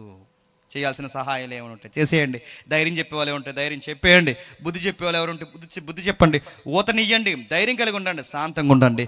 కీడునకు ప్రతి కీడు ఎవరికి చేయకుండా జాగ్రత్త కలిగి ఉండండి. కింద చెప్తున్నాడు, ఎల్లప్పుడూ సంతోషంగా ఉండండి, ఎడతెగక ప్రార్థన చేయండి, ప్రతి విషయమందును కృతజ్ఞతాస్తుతులు చెల్లించుడి. ఇలాగు చేయుట యేసుక్రీస్తునందు మీ విషయమై దేవుని చిత్తము. ఆత్మను అర్పకండి, పరిశుద్ధాత్మలో బలంగా ఉండండి. కిందకి అంటున్నాడు, ప్రవచించడం నిర్లక్ష్యం చేయకూడదు, సమస్తము పరీక్షించి మేలైన దాన్ని చేపట్టి ప్రతి విధమైన కీడునకు దూరంగా ఉండండి. మ్యాక్సిమం ఏ గొడవల్లో ఇన్వాల్వ్ అవ్వకండి అన్నాడు. దేంట్లోకి వెళ్ళకండి. సమాధానకర్త అయిన దేవుడు మిమ్మును సంపూర్ణమైన పరిశుద్ధపరచును గాక, సంపూర్ణముగా పరిశుద్ధపరచును గాక. మీ ఆత్మయు జీవమును శరీరమును మన ప్రభువైన యేసుక్రీస్తు రాకడకు నిందారహితముగా సంపూర్ణంగా ఉండినట్లు కాపాడును గాక. మిమ్మును పిలిచివాడు నమ్మకమైన వాడు గనుక అలాగు చేయను. సహోదరులారా, మా కొరకు ప్రార్థన చేయండి, జాగ్రత్త ఉంటాను అన్నాడు. ఎంత బాగా రాశాడండి లెటర్ అయినా. ఎన్ని విషయాలు రాస్తున్నాడు చూడండి. ఎలా నడుచుకోవాలో రాశాడు, ఎలా పరిశుద్ధంగా ఉండాలో రాశాడు, ఎలా ప్రేమించాలో రాశాడు, ఎలుపుటి వారి ఎలా గౌరవంగా ఉండాలో చెప్పాడు. పని చేసుకుని బతకమన్నాడు, పొరుగోడు జోలికి పోవద్దన్నాడు, పొరుగోడు సంసారంలో చేపెట్టొద్దన్నాడు, ఖాళీగా ఉండొద్దన్నాడు, ఖాళీగా ఉంటే పరుల జోలికి పోతామని చెప్పాడు, మర్యాదగా ఉండమన్నాడు, కామవికారం పనులు మానేమన్నాడు, పరిశుభ్రంగా జీవించమన్నాడు. ప్రభు వస్తే ఇప్పుడే నిద్రలో వచ్చినా కానీ నేను రెడీగా ఉన్నాను ప్రభు అన్నంతగా రెడీగా ఉండండి. ప్రతి ఒక్కరికి మేలు చేయండి, ధైర్యం చేయడం వారికి ధైర్యం చెప్పండి, అందరినీ కలుపుకుపోండి, గొడవలు తగ్గించండి, సమాధానకరంగా జీవించండి. అవసరమైతే ఒక మెట్టు నువ్వే దిగి నీ కీడు చేసిన వాడికి కూడా నువ్వే సారీ చెప్పు, జాగ్రత్తగా. ఎందుకంటే ప్రభు వస్తే రేపొద్దున ఏం చెప్పుకుంటావు. 16-17 శతాబ్దాల్లో 15-16 శతాబ్దాల్లో సెయింట్ జెర్మియా అని ఒక ఆయన ఉండేవాడు. 15-16 శతాబ్దాలు 80 సంవత్సరాల వయసు వచ్చేసింది ఆ సేవకుడికి. 80 సంవత్సరాల వయసు వచ్చేస్తే ఆ టైంలో కూడా నడవలేకపోయేవాడు. నడవలేక ఇలాగ నడుస్తూ ఆ గోడను పట్టుకుని, ఈ గోడను పట్టుకుని, ఆ కుర్చీలు పట్టుకుని, ఆ అరుగును పట్టుకుని అలా సువార్త చేసుకుని వెళ్తుంటే ఈ శిష్యులు ఉంటారుగా, అన్నారు, సార్ 80 సంవత్సరాల సువార్త చాలా గట్టిగా చేశారు, ఇన్ని సంవత్సరాలు 60-70 సంవత్సరాల సువార్త మీద, 50-60 సంవత్సరాల సువార్త మీద ఇన్ని సంవత్సరాల సువార్త చేసి ఇంక చచ్చిపోయే రోజులు మీకు దగ్గరకు వచ్చి కొంచెం రెస్ట్ తీసుకొచ్చు కదా గురువు గారు అంటే, అప్పుడు ఆ శిష్యులందరిని దగ్గర పిలిచి ఇలాగ అన్నాడు, అరుగు పట్టుకుని ఇలా లెగిసి, యారా నా వరుడు ఇప్పుడే వచ్చేస్తే నన్ను ఖాళీగా ఉండమని చెప్తున్నారా మీరు అని అడిగాడు. ఆయన ఇప్పటికిప్పుడు వచ్చేస్తే నన్ను ఖాళీగా ఉండమని చెప్తున్నారా, నా వరుడు వచ్చే సమయానికి నేను సువార్తలో ఉండాలరా అని అరుగులు పట్టుకుని దేకుతూ సువార్త చేస్తూ చచ్చిపోయాడు. మనం ఎప్పుడు భక్తిగా ఉండవాలని చెప్పనా, ఎప్పుడు ఉండగలమని చెప్పనా, రాకడిని బలంగా నమ్మినప్పుడు. మనం ఎదుటోళ్ళని ఎప్పుడు బలంగా ప్రేమించగలమని చెప్పనా, రాకడ బలంగా నమ్మినప్పుడు. మనం పొరుల జోలికి ఎప్పుడు పోమో చెప్పనా, రాకడ బలంగా నమ్మినప్పుడు. మనం సొంతంగా కష్టపడి ఎప్పుడు పని చేసుకోగలమో చెప్పనా, రాకడ బలంగా నమ్మినప్పుడు. సేవకులతో మంచి సేవకులు చెడ్డ సేవకులు ఎప్పుడు అంచనేయగలమో చెప్పనా, మనం రాకడిని బలంగా నమ్మినప్పుడు. అన్నిటికీ సమాధానం చెప్పండి, రాకడ రాకడ రాకడ. ఇప్పుడు దీనికి అన్నాడు, రాకడ ఉందనడానికి ఆధారము మీరే, రాకడ ఉందనడానికి ఆధారం ఆయనే. ఎందుకంటే ఆయన మృతుల్లో నుండి లేచాడన్నది నమ్ముట మీ వలనైతే, మృతుల్లో నుండి తిరిగి వస్తాడన్నది కూడా అంతే. తిరిగి లేచాడని ఎంత వాస్తవమో, తిరిగి లేచిన వాడు మళ్ళీ మేఘాల మీద వస్తాడన్నది కూడా అంతే వాస్తవం. నమ్మేసి జాగ్రత్తగా ఉండండి. ఆయన వచ్చినా రాకపోయినా జాగ్రత్త అనే సంఘానికి చెప్పేశాడు ఆయన. పవిత్రమైన ముద్దు పెట్టుకున్న సహోదరులందరికీ వందనములు చేయడి.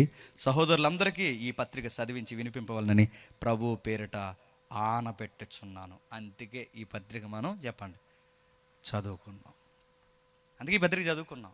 ఇది అందరికీ చదివి వినిపించండి. ఇప్పుడు చెప్పండి, రాకడ డౌట్ ఉన్న వాళ్ళందరూ ఏ పత్రిక చదువుకోవాలి తెలుసా? దశలోనికి పత్రిక చదువుకోవాలి. రాకడ ఉందనడానికి ఆధారం ఏంటి తెలుసా? దశలోనికి పత్రిక చదువుకోవాలి. రాకడ జరుగుద్ది, నిజంగా ప్రభు వస్తాడనడానికి ఆధారం ఏంటో తెలుసా? ఆయన మృతుల్లో తిరిగి లేచాడు అనుకున్నట్టే నిజంగానే తిరిగి వస్తాడు. ఇంక 50 సంవత్సరాలు సేవ చేసిన తర్వాత నిజంగానే వస్తాడంటావన్నావంటే ఇంక నీకు అంత దరిద్రం సేవ ఇంకెవరిదో లేదు. ఇంకా వస్తాడు. 30 సంవత్సరాల సంఘానికి వెళ్ళి నిజమేనంటారు ఇవన్నీ అంటే ఇంక నేను మార్చేవాడేవాడు లేడు. నువ్వు రాకడ మీద గురిపడుతూ బతుకుతున్నావు అని గుర్తు చెప్పనా? నీ మాటలు బాగుంటాయి, నీ చేతలు బాగుంటాయి, నీ నిర్ణయాలు బాగుంటాయి, ఎదుటి వాళ్ళ పట్ల నువ్వు నడుచుకునే విధానం బాగుంటుంది, అందరి ఏళ్ళ నువ్వు మర్యాదగా నడుచుకుంటావు. మరో మాట, భయము భక్తి కలిగి జీవిస్తావు. ఎందుకంటే ఈ మనిషి మన దగ్గర ఉంటాడు కానీ వీడి గురి ఎక్కడో ఉంటుందని నీ చుట్టూ ఉన్న వాళ్ళు చెప్పుకుంటారు. ఎందుకంటే ఆడి గురి ఒకటే, ప్రభు అయినా రావచ్చు, నేనైనా పోవచ్చు. ఆయన ఎదుట నేను నిర్దోషంగా ఉండాలని ఎవడైతే జీవిస్తాడో వాడు రాకడలో సెలబ్రేషన్ చేసుకుంటాడు.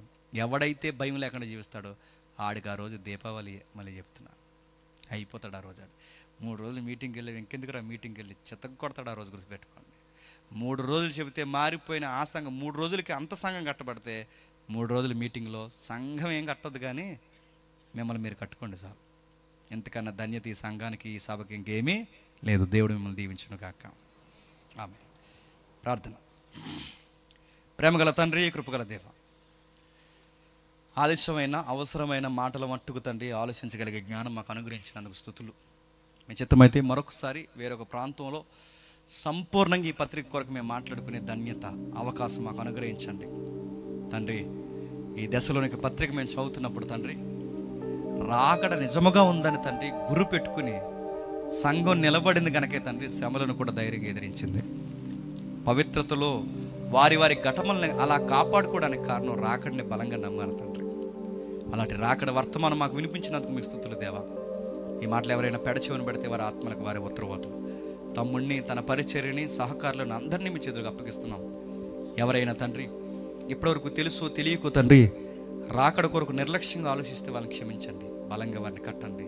మేము ఏం కొనుక్కున్నా, అది వస్తువైనా తండ్రి, వ్యక్తుల సహవాసాలైనా, మా ఈ కుటుంబాల్లో జరిగే ఏ కార్యక్రమం అయినా అది రాకడికి సంబంధించి ముడిపడి ఉందా లేదని చెక్ చేసుకోవాల్సిన బాధ్యత మాకుంది తండ్రి. ఎందుకంటే నిరీక్షణ లేని వారి ప్రవర్తన ఒకలా ఉంటుంది, నిరీక్షణ ఉన్న వారి ప్రవర్తన ఒకలా ఉంటుందండి. ఆ ప్రవర్తన ద్వారా సంఘానికి సాక్ష్యం చెప్పాల్సిన మేమే, సమాజానికి సాక్ష్యం చెప్పాల్సిన మేమే. మమ్మల్ని ఆ విధంగా సాక్ష్యార్థంగా మమ్మల్ని వాడుకుంటారని కోరుతూ, ఏ ధనాపేక్షలో, ఏ మాయ మాటలో, ఏ ఇచ్చకపు మాటల్లో తండ్రి మమ్మల్ని కొట్టుకుపోక తండ్రి నిజాయితీగా మీ ఎదుట మమ్మల్ని సేవ చేయించారని అర్థిస్తూ అందరినీ మీ చేతులకు అప్పగిస్తూ, మా శత్రువులను, మా మిత్రులను మీ చేతుల్లో పెడుతూ క్రీస్తు నామమున ఈ ప్రార్థన సమర్పిస్తున్నాం తండ్రి.